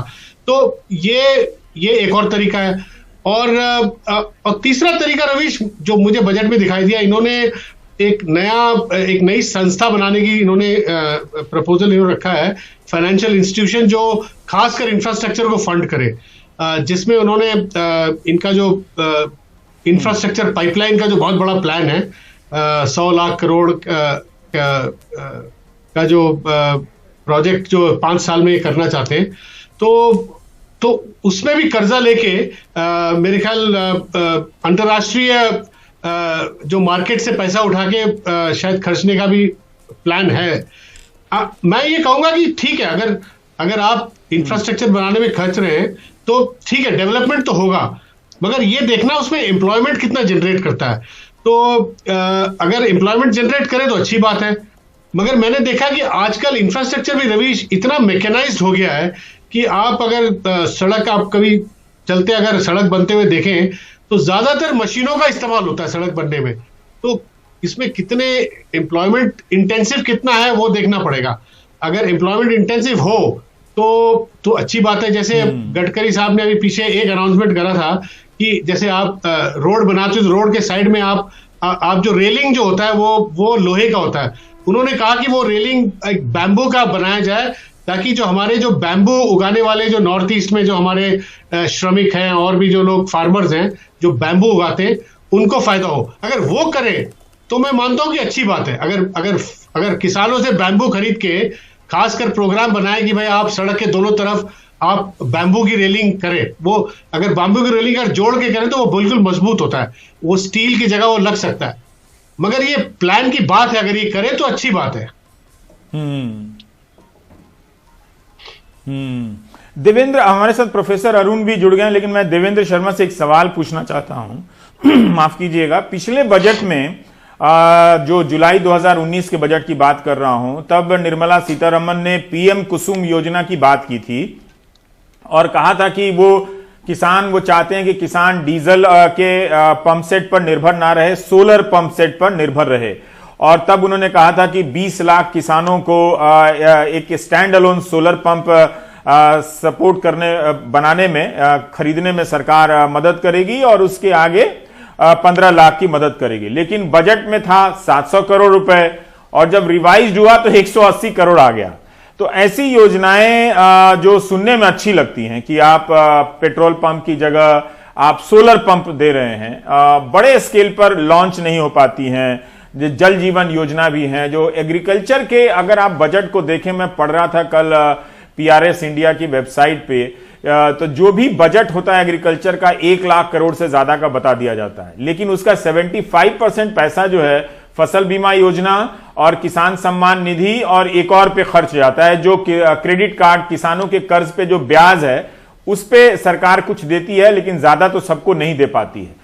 तो कृषि क्षेत्र में जो बुनियादी चीजें हैं उस पे निवेश करने के लिए सरकार के पास पैसे कम है या बजट में उसका प्रावधान कम है? देवेंद्र जी, देखिए, ये आपने बिल्कुल ठीक कहा कि जब हम देखते हैं एलोकेशंस तो हमें बड़ा अच्छा लगता है कि एलोकेशन आप इसी साल नहीं रवीश जी, बल्कि आप पिछले 10 सालों से देखें तो एग्रीकल्चर की जो अलग अलग स्कीम्स के अंदर एलोकेशन होती हैं बहुत अट्रैक्टिव लगती हैं। और शायद यही एक कारण होगा कि अगले दिन अखबारों में आता है ग्रीन बजट, कोई कहता है कि देश हरियाली की तरफ बढ़ेगा, कोई कहता है कि किसान ही देश की लाइफलाइन है। ये सब हेडलाइंस अखबारों में आते हैं क्योंकि इस तरीके की जो स्कीम्स हैं बड़ी अट्रैक्टिव स्कीम्स होती हैं और लगता है कि इसमें बहुत विकास का रास्ता है या चेंज जो है वो पर्याप्त हो रही है। लेकिन जो इम्प्लीमेंटेशन है वो हमने कभी देखा नहीं कि जो बजट एलोकेशन जो है उसके अगर बनिस्बत हम देखें कि उसकी इम्प्लीमेंटेशन कैसी हुई है वो नहीं देखी जाती है। यही एक कारण होगा कि गुस्सा किसानों का जो है वो हम जो देख रहे हैं वो इसलिए भी है क्योंकि जो ये प्रोमिसेस थे वो डिलीवर नहीं हुए ग्राउंड पर। और वो मुख्यतः इसलिए भी डिलीवर नहीं हुए रवीश जी की सबसे बड़ी इंपॉर्टेंट चीज है, जैसे अभी वेणु बता रहे थे कि इंफ्रास्ट्रक्चर डेवलपमेंट पे तो हमारा फोकस जो रहता ही है क्योंकि ये इंटरनेशनल सोच का है कि इंफ्रास्ट्रक्चर डेवलपमेंट होगी तो जीडीपी बढ़ेगी, क्योंकि वही एक तरीका है आसानी से जो जीडीपी बढ़ाने का है। तो हर जगह इन्वेस्टमेंट तो जीडीपी बढ़ती जाएगी। लेकिन जो ह्यूमन कैपिटल है उस पर इन्वेस्टमेंट, सिर्फ ये नहीं कि 100 सैनिक स्कूल खोल दिए जाएं, मुझे लगता है कि उसमें खेती में बहुत ज्यादा इसमें स्कोप होता है ह्यूमन कैपिटल का, जो हम नहीं देख रहे हैं कहीं भी जो पर्याप्त मात्रा में या एलोकेशन जो हो उस तरफ जाए। उसका देखिए एक और कारण देखिए, अब रिसर्च इंस्टीट्यूट्स को देख लीजिए। सैनिक स्कूल की बात तो ठीक है, आपने 100 स्कूल अनाउंस किए हैं, लेकिन अगर एग्रीकल्चर यूनिवर्सिटीज का हाल देखें, आज देश में जितनी भी एग्रीकल्चर यूनिवर्सिटीज हैं, और आप जानते हैं कि अब तो बहुत ही बड़ा उनका नंबर हो गया है, उसमें से तकरीबन 40 to 60%, सम यूनिवर्सिटीज का 80% भी जो है जो उनका स्टाफ की जो शॉर्टेज है। क्यों है? क्योंकि उनके पास पैसा ही नहीं है स्टाफ को एम्प्लॉय करने के लिए या रिसर्चर्स को एम्प्लॉय करने के लिए। दूसरा ये भी देखा गया कि बहुत सारे यूनिवर्सिटीज जो हैं उनके पास पैसा ही नहीं है, क्योंकि सैलरीज पे करके उनके पास पैसा नहीं बचता है रिसर्च के लिए। इसीलिए बहुत साल पहले ICR ने एक प्रोग्राम शुरू किया था, नेशनल इनोवेशन फंड के तरीके से। ऐसा कोई प्रोग्राम था जिसके में वर्ल्ड बैंक की इन्वेस्टमेंट आके उसके तरीके से हम 1000 करोड़ रुपए, मुझे याद है बहुत साल पहले की बात है, उससे हम रिसर्च को सपोर्ट कर रहे थे। यानी कहने का कि यूनिवर्सिटीज का नंबर तो बहुत अट्रैक्टिव है, लेकिन जब हम उसकी देखते हैं कि उनका परफॉर्मेंस और उनका आउटपुट तो वो कहीं मैच नहीं करता जिस तरीके से एक इन्वेस्टमेंट आनी चाहिए, स्पेशली ह्यूमन कैपिटल में। मैं इसलिए ह्यूमन कैपिटल कह रहा हूं कि अगर रिसर्च जो यूनिवर्सिटीज हैं उसके अंदर रिसर्च में कमी आती है तो वो भी हमें उसका इम्पैक्ट पड़ता है, सारी जो ग्रोथ की बात हम जब करते हैं। दूसरी बात एक और है रवीश जी, जो आपने सोलर इसकी पंप्स की बात की है, सिर्फ यही सोलर टेक्नोलॉजी की हम बात नहीं करेंगे। हम अगर सारे सेक्टर में देखें तो अभी ये माना जाता है कि जो आउटपुट प्राइस है किसानों को जो मिलता है उसमें से तकरीबन 20% जो है वो डीजल के प्राइस जो है उसमें उसके करके किसानों को जो नुकसान हो रहा है, कम से कम उनको 20% टैक्स जो है वो bye way of diesel price या सेस जो रोड सेस उसमें जाता है। तो किसान चाहते हैं कि उनका कीमत बढ़े, सरकार चाहती है कि फूड प्राइसेस लो रहे ताकि वो इन्फ्लेशन ना बढ़े। तो ये विरोधाभास में ही ये जो हम देख रहे हैं, जो प्रोटेस्ट आज हो रहे हैं दिल्ली के आसपास या सारे देश में फैल गए हैं, वो प्रोटेस्ट इसीलिए है कि किसान आज चाहता है कि हमारी अश्योर्ड इनकम हो और by way of an assured price. लेकिन कहीं भी जो एक्सपेक्टेशन साल बजट में वो कहीं नजर आएगा, ऐसा मुझे लगता है कि नहीं हो पाया। और किसानों की जो एक जो उनका दुख है, I think they will have to carry it further, क्योंकि हमें लगता था कि शायद ये हो। दूसरी बात, इन्वेस्टमेंट जैसे अपने वेणु जी ने पहले कही थी, अब देखिए, ये सड़कों पे तो ठीक है, सड़कों के जाल में हम इन्वेस्टमेंट करते रहते हैं हर साल। कभी मुझे याद है अरुण जेटली जी ने कहा था कि हम अगले 5 साल में 6,10,000 करोड़ रुपए या 6,90,000 करोड़ रुपए की इन्वेस्टमेंट करेंगे सड़कों पे। एक देश को विश्वास दिलाने के लिए उन्होंने ये स्टेटमेंट दी थी, और अब भी हम देख रहे हैं कितना उसमें बताया गया कि कितना प्रावधान होगा। लेकिन मुझे बताइए कि एग्रीकल्चर में इन्वेस्टमेंट, आज हमारे पास 7,000 मंडियां हैं, रेगुलेटेड मंडियां देश में तकरीबन, और हमें चाहिए 42,000 मंडियां जो 5 किलोमीटर रेडियस पे हो। मैंने कभी नहीं देखा कि सरकार ने इतना जोश दिखाया हो कि हम ये 42,000 मंडियां भी इसकी तरफ इन्वेस्टमेंट करेंगे। पिछली बार आपको याद होगा 2-3 साल पहले 22,000 जो हाट हैं, विलेज हार्ट्स हैं, उनकी डेवलपमेंट की बात की थी। लेकिन अभी बहुत सारी आरटीआई की जो खुलासा हुआ है उसमें पाया कि उसमें कुछ अधिक हुआ ही नहीं है, उस तरफ ध्यान ही नहीं दिया गया। शायद गवर्नमेंट ये सोचती है कि तीनों स्टैंडिंग कमेटी की रिपोर्ट है ये मंडी हाट वाले जो है, जिसमें आज जी स्टैंडिंग कमेटी की रिपोर्ट भी है, जिससे उसमें तो लक्ष्य कम कर दिया गया है और पूरा उससे पता चलता है कि कुछ नहीं हुआ है। देवेंद्र जी, प्रोफेसर अरुण भी हमारे साथ। मैं अपने दर्शकों को बता दूं कि इस सरकार के बजट को देखने के लिए आपको पिछले 2 बजट को भी देखना पड़ेगा, क्योंकि अचानक हर बजट में अगले 5 साल के लिए घोषणा होती है, तो आपको बैंक से पता चलेगा कि पिछले बजट में जो अगले 5 साल की घोषणा हुई थी उसके लिए क्या है। तो जैसे आप पीएम कुसुम योजना के तहत ये कहा गया था कि 25,000 मेगावाट से ज्यादा हम सौर ऊर्जा के जरिए उत्पादन करेंगे 2022 तक, और इसमें 3 और योजनाएं थी और मिलाकर कहा गया था कि 34,000 करोड़ की योजनाएं। वो पैसा कहां गया, दिए गए कि नहीं दिया गया? अभी सोलर के बारे में मुख्य रूप से तो नजर नहीं आया, कुछ छूट गया होगा तो हम भी देखेंगे। तो वो चीजें गायब हो जाती हैं, एक बार अनाउंस हो जाती हैं, हेडलाइन बन जाता है, फिर वो फुटनोट्स में चला जाता है। प्रोफेसर अरुण हमारे साथ हैं। हम यही आपसे जानना चाहेंगे कि आधिकारिक रूप से ही सही, ये एक हम लोगों की उम्र में 90 के बाद से जो हम अर्थव्यवस्थाओं को देख रहे हैं और देखने के बाद भी नहीं समझ रहे हैं, उसमें ये -7.5 माइनस जीडीपी का ये पहला बजट है। क्या आपको लगता है कि इस बजट में माइनस जीडीपी को प्लस में लाने की क्षमता है, या पहले की तरह +7% जीडीपी ले जाने की क्षमता है, या 6% जीडीपी विकास दर को ले जाने की इसमें क्षमता आपको नजर आती है? रवीश जी, देखिए, ऐसा है कि जो भी बजट तैयार होता है वो अनुमानों के आधार पे होता है। तो इसीलिए पहले बजट एस्टिमेट होता है, फिर रिवाइज एस्टिमेट होता है, फिर अगले साल एक्चुअल होता है। तो ये जो रिवाइज्ड एस्टिमेट पे इस साल का बजट आधारित है, मेरा मानना है कि ये आंकड़े भी सही नहीं हैं, क्योंकि जो रेट ऑफ ग्रोथ जो इन्होंने एस्यूम किया है कि कितनी बढ़त होगी जीडीपी में, वो मतलब जो घट रहा है -7.7%, मेरा मानना है इससे कहीं ज्यादा गिरावट आएगी जीडीपी में। और इसीलिए डिमांड बढ़ाना बहुत जरूरी था अगर अगले साल हमको बढ़त ज्यादा हासिल करनी है। तो जीडीपी तो बढ़ेगा ही बढ़ेगा, क्योंकि लो बेस पे आप अगले साल का जीडीपी कैलकुलेट करेंगे तो 11% तो बढ़ेगा ही। लेकिन इस साल कितना गिरा है ये सही आंकड़ा हमको देना पड़ेगा पहले। और मेरा मानना है जो असंगठित क्षेत्र है वो बड़ी बुरी तरह से गिरा था, और इसलिए हमारा रेट ऑफ ग्रोथ -7.7% ना होके काफी ज्यादा नेगेटिव होगा। अब कितना नेगेटिव होगा वो निर्मला सीतारमण जी को बताना चाहिए था, लेकिन उन्होंने जो अपना बजट का जो भाषण दिया उसमें मैक्रो पहले देते हैं कि मतलब कितना ग्रोथ हुआ, कितना इन्फ्लेशन हुआ, कितना एक्सपोर्ट इंपोर्ट में असर पड़ा। इस बार पहली बार है जबकि मैं सुन रहा हूं पिछले 30-40 साल से बजट को, तो ये आंकड़े नहीं दिए गए हैं। तो कहीं मेरा मानना है कि जो मैक्रो सिचुएशन है उसको जो बजट में नहीं दिखाया गया है, क्योंकि सिचुएशन एक्चुअली में ज्यादा खराब है। जो सरकार के आंकड़े आ रहे हैं वो प्रोविजनल एस्टिमेट जो है उससे ज्यादा खराब है। तो इसलिए मेरा मानना है कि जो रिवाइज्ड एस्टिमेट में भी आंकड़े दिए गए हैं उनमें भी तब्दीली होगी, और हर साल होती है।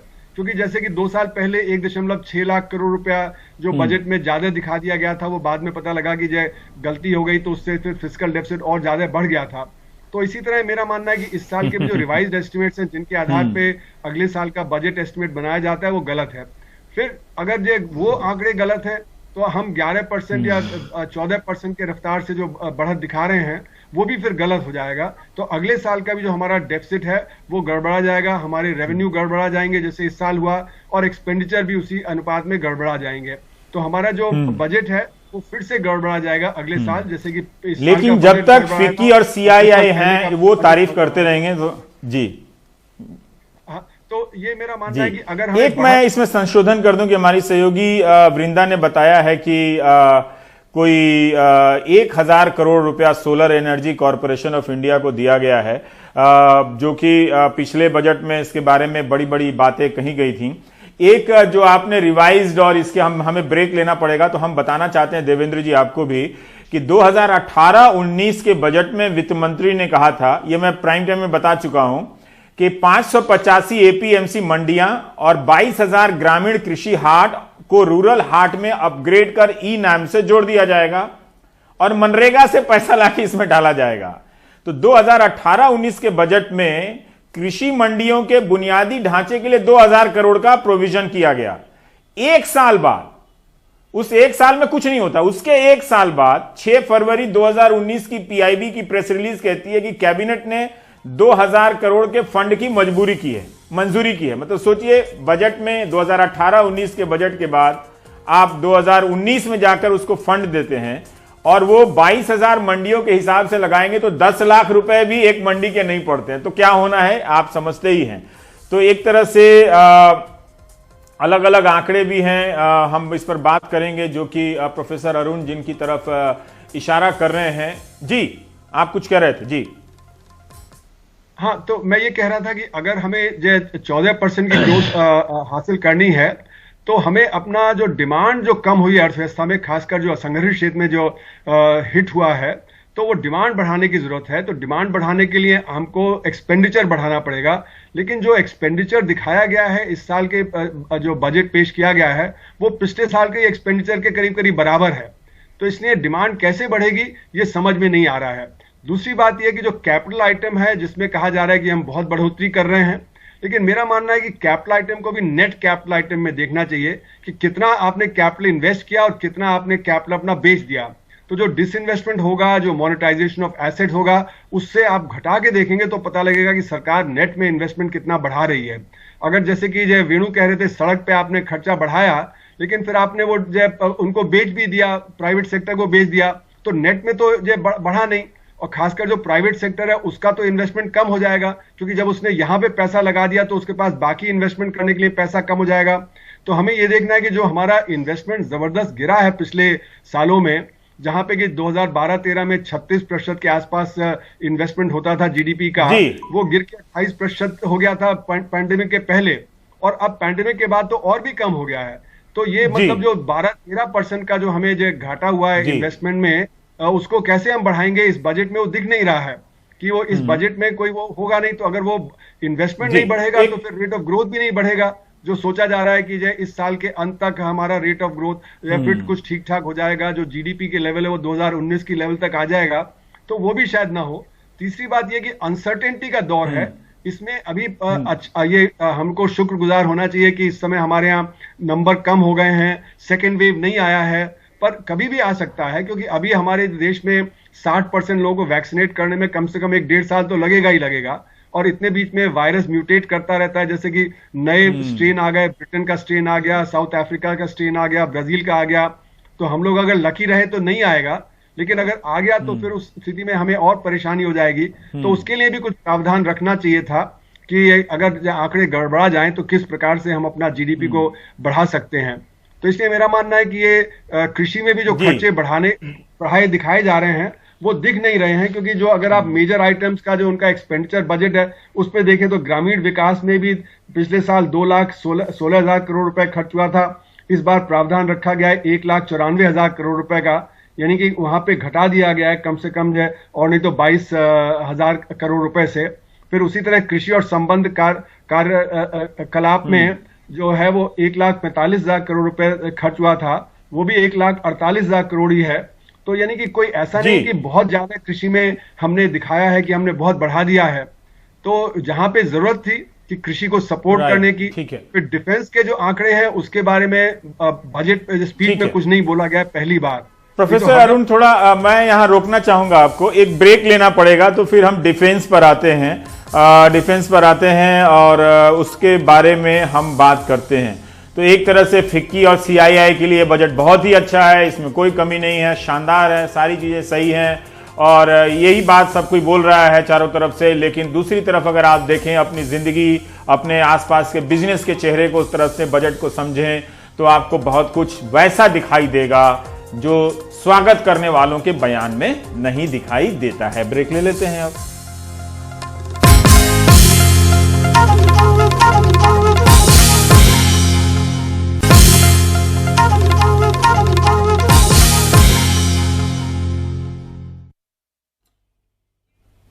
और हम बजट से जुड़ी कुछ खबरें भी बता दें। जैसे अनिंद्यो चक्रवर्ती ट्वीट कर रहे हैं कि पेट्रोलियम सब्सिडी जो है जो दी जाती है, जो एलपीजी उपभोक्ताओं को उसमें से कुछ हिस्सा मिलता है, कुछ किरोसिन वालों को मिलता है, उसमें 68% की कटौती की गई है। यानी गैस के सिलेंडर और भी महंगे हो सकते हैं।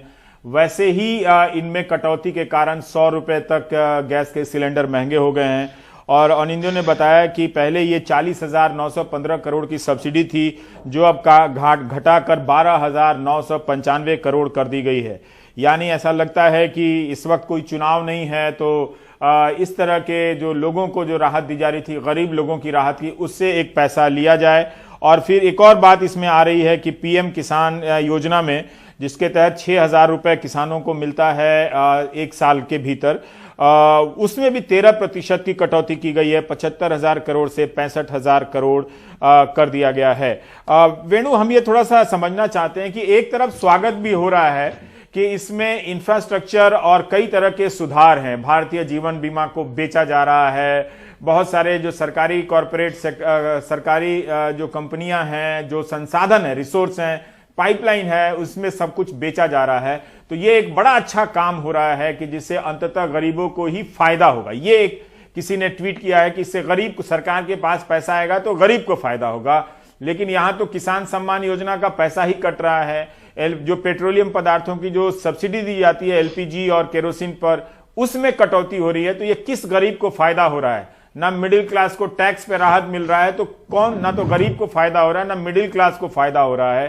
तो इन रिफॉर्म से किसको फायदा हो रहा है? और इनमें क्या वाकई ये हमारे समय की अर्थव्यवस्था की जरूरत है, जिनको करना जरूरी था, और इन्हीं के करने से या इनके नहीं करने से सारी चीजें रुकी पड़ी थी?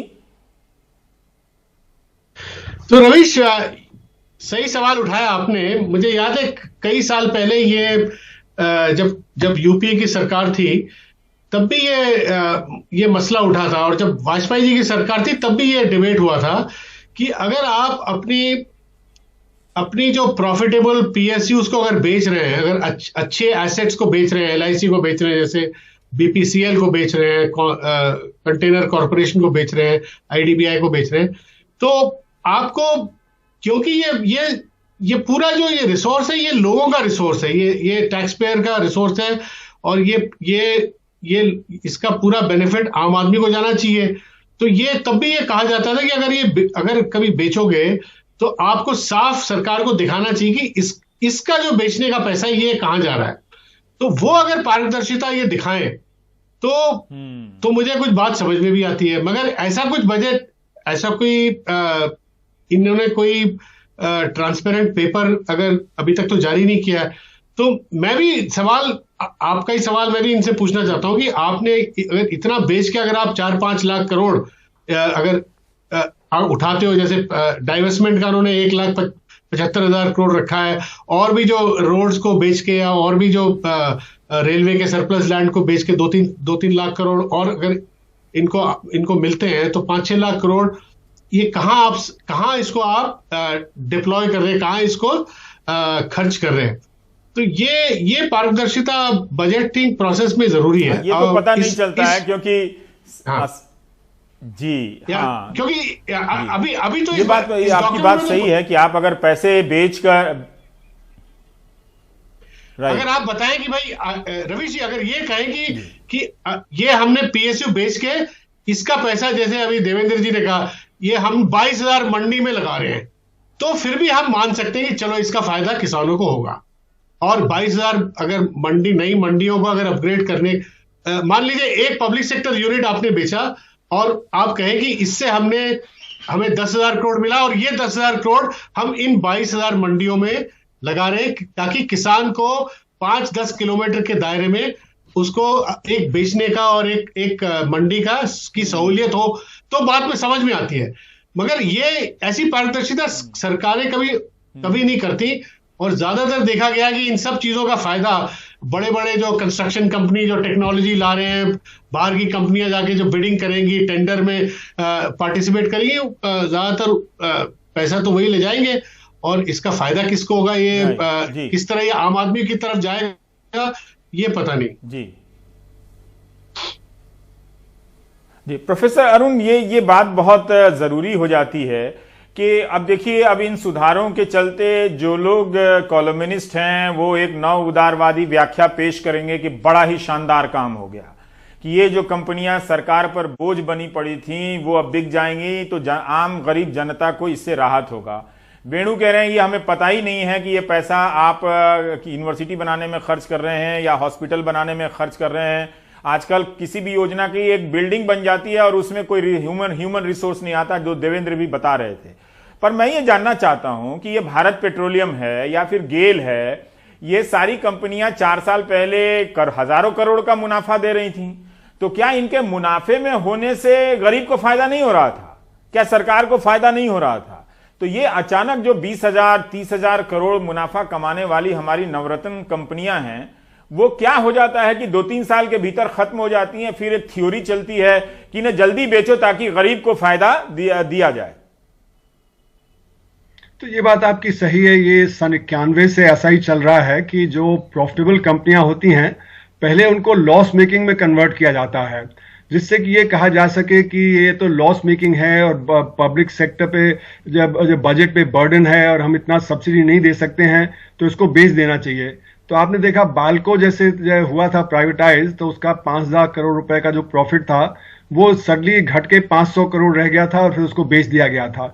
उसी तरह और भी कंपनियों के साथ ऐसा हुआ है कि वो उनको, जैसे कि आपने देखा VSNL था, उसको बेच दिया गया था क्योंकि वहां कहा गया था कि वह बहुत लॉस मेकिंग हो रहा है। और फिर जब उन्होंने जो एक्वायर किया टाटाज ने, तो उसको बंद ही कर दिया और उसका जो लैंड था उसकी वैल्यू कहीं ज्यादा थी।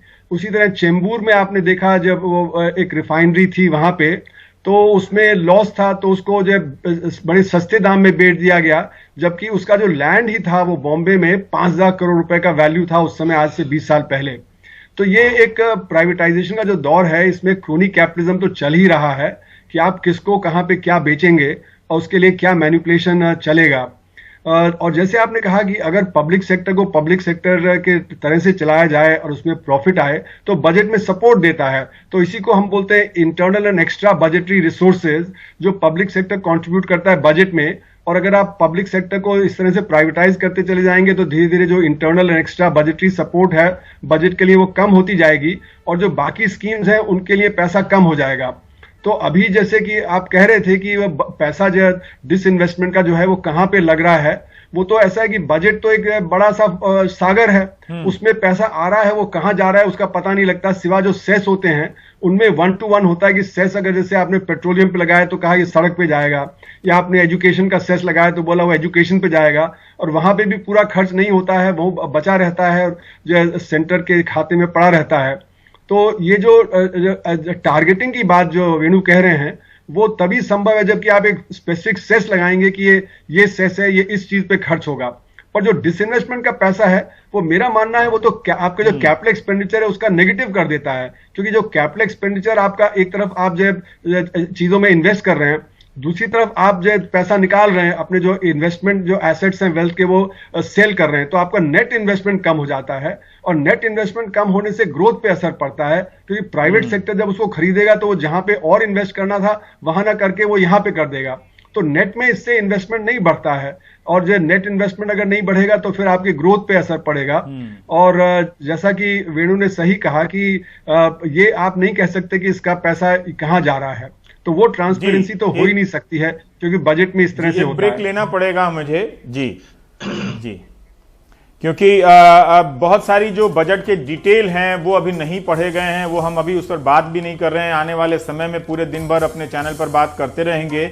और जिस तरह की जो खबरें आ रही हैं कि किसान सम्मान योजना का बजट भी 13% कम कर दिया गया है, वैसे भी जो सभी 14.5 करोड़ किसानों को दिया जाना था इस योजना के तहत 6,000 रुपए, वो कभी पूरा नहीं मिला।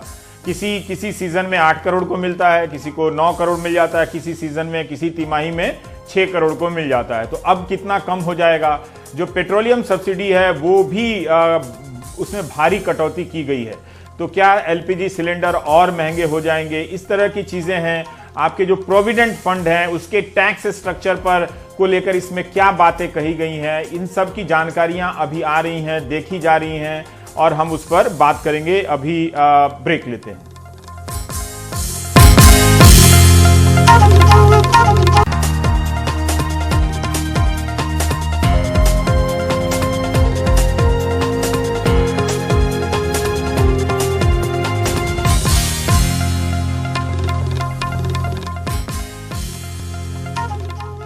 और आप देख रहे हैं बजट इंडिया का, और हम आपको एक और सूचना दे दें कि पिछले साल के बजट में यह घोषणा की गई थी कि अगर कोई बैंक डूब जाता है तो आपका कितना पैसा आपके हाथ आएगा। पहले 1 लाख तक का ही बीमा था और सरकार ने उसे बढ़ाकर 5 लाख तक का किया था बैंक के डूबने पर।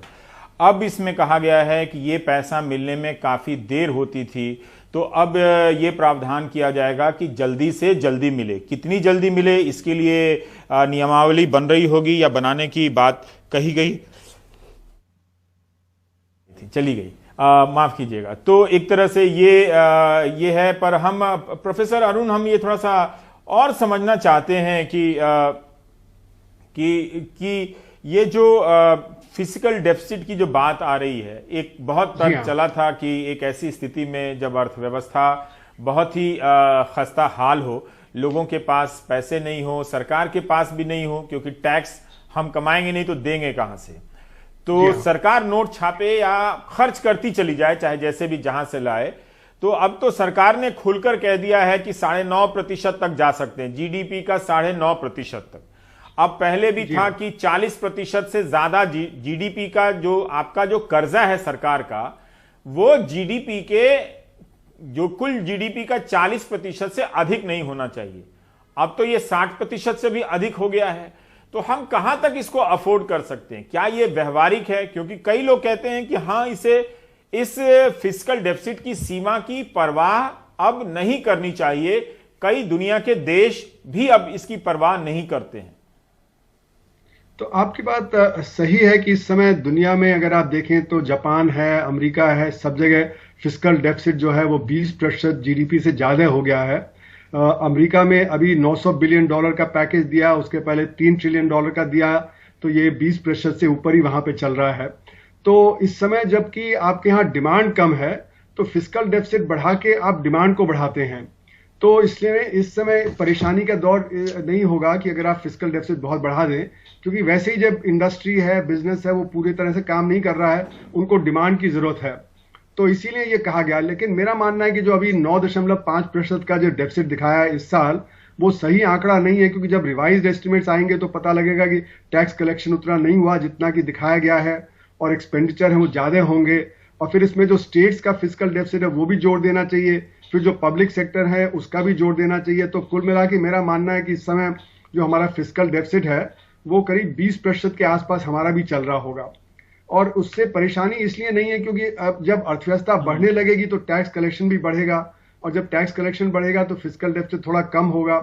तो ऐसे जो संकट का समय होता है, इसमें फिस्कल डेफिसिट के परवाह इतना नहीं करना चाहिए, और ये भी नहीं परवाह करना चाहिए कि 40% से ऊपर डेट ना हो जीडीपी का। और बहुत सारे देश है वहां पे 60%, 80%, 100% तक होता है। ये निर्भर करता है कि आपका इंटरेस्ट रेट कितना है, आपको जो डेट है उस पर कितना आपको इंटरेस्ट पे करना पड़ रहा है। अगर इंटरेस्ट पे करना ज्यादा पड़ रहा है तो बजट से ही निकलेगा वो। अगर इंटरेस्ट रेट कम है, जैसे कि अमेरिका है, जापान है, वहां तो करीब करीब 0% या कुछ जगह तो नेगेटिव इंटरेस्ट रेट चल रहा है, तो इसलिए वो सस्टेन कर ले जाएंगे।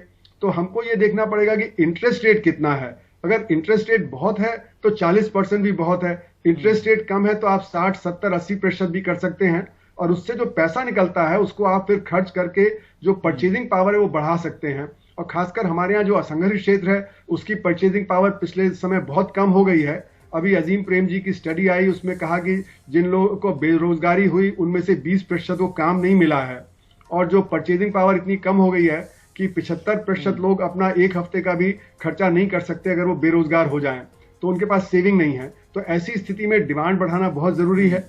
ऐसी स्थिति में असंगठित क्षेत्र को पैसा देना जरूरी है। तो जैसे पीएम किसान स्कीम है उसमें पैसा बढ़ा देना चाहिए था, रूरल एम्प्लॉयमेंट गारंटी स्कीम है उसमें पैसा बढ़ा देना चाहिए था। अभी रूरल एम्प्लॉयमेंट गारंटी स्कीम में सिर्फ 40-45 दिन का ही काम मिल रहा है आरबीआई के अकॉर्डिंग, तो वहां पे तो कम से कम 200 दिन का काम देना चाहिए, 100 दिन के प्रावधान को बढ़ा देना चाहिए था। तो यानी कि 1 लाख करोड़ की जगह वहां पे भी 3 या 4 लाख करोड़ रुपए देना चाहिए था, और इस बार तो बजट में उसको घटा दिया गया है। और उसी तरह जो पीएम किसान स्कीम है उसको उसमें भी घटा दिया गया है, यूरिया की सब्सिडी में भी घटा दिया है पिछले साल के मुताबिक, जबकि इन चीजों को बढ़ा के डिमांड जनरेट करने का काम करना चाहिए था, रोजगार पैदा करने का काम करना चाहिए था, और एक अर्बन एम्प्लॉयमेंट गारंटी स्कीम भी शुरू कर देनी चाहिए, जिससे कि अर्बन एरिया में जो एजुकेटेड यूथ है उसको जो काम मिले, खासकर शिक्षा है, स्वास्थ्य है, इंफ्रास्ट्रक्चर क्रिएशन में, इन सब में करना चाहिए। एक जो महत्वपूर्ण सूचना ये है जी, मुझे थोड़ा रोकना पड़ेगा कि एक महत्वपूर्ण सूचना यह है कि क्या प्रोविडेंट फंड पे भी अब टैक्स लगेगा। पहले यह था कि आप प्रोविडेंट फंड में जो पैसा जमा करते हैं और उससे निकालें तो कोई टैक्स नहीं लगेगा। मैं वेणु आपसे जानना चाहता हूं, ये अंग्रेजी में ही लिखा है, मैं पढ़ रहा हूं। Rationalisation of tax free income on provident funds in order to rationalize tax exemption for the income earned by high income employees, it is proposed to restrict tax exemption for the interest income earned on the employee's contribution to various provident funds to the annual contribution of 2.5 lakh. This restriction shall be applicable only for contribution made on or after 1/04/2021. तो क्या अब इसका ये मतलब हुआ कि provident fund को भी एक तरह से टैक्स करने की शुरुआत हो गई है? रवीश, मेरे ख्याल से पहले क्या होता था रवीश कि आप जो एम्प्लॉय जो था वो एक मिनिमम कंट्रीब्यूशन है, ये तो आपको पता है कि आप जितना देते हैं एक मिनिमम और आपका एम्प्लॉयर उतना देता है, वो उसमें कोई उसके इंटरेस्ट में कोई अर्निंग में कोई टैक्स नहीं लगता। मगर पहले क्या होता था कि एम्प्लॉय को ये छूट थी कि वो मिनिमम को छोड़ के आप अपने सैलरी का 20% और 30% भी आप डाल सकते थे प्रोविडेंट फंड में। आप कह सकते थे भाई मैं इतना देने को तैयार हूं, मगर चाहे एम्प्लॉयर आपका जितना दे रहा हो वो अलग है, मैं अपनी तरफ से ज्यादा दे रहा हूं, तो उसमें भी छूट मिलती थी।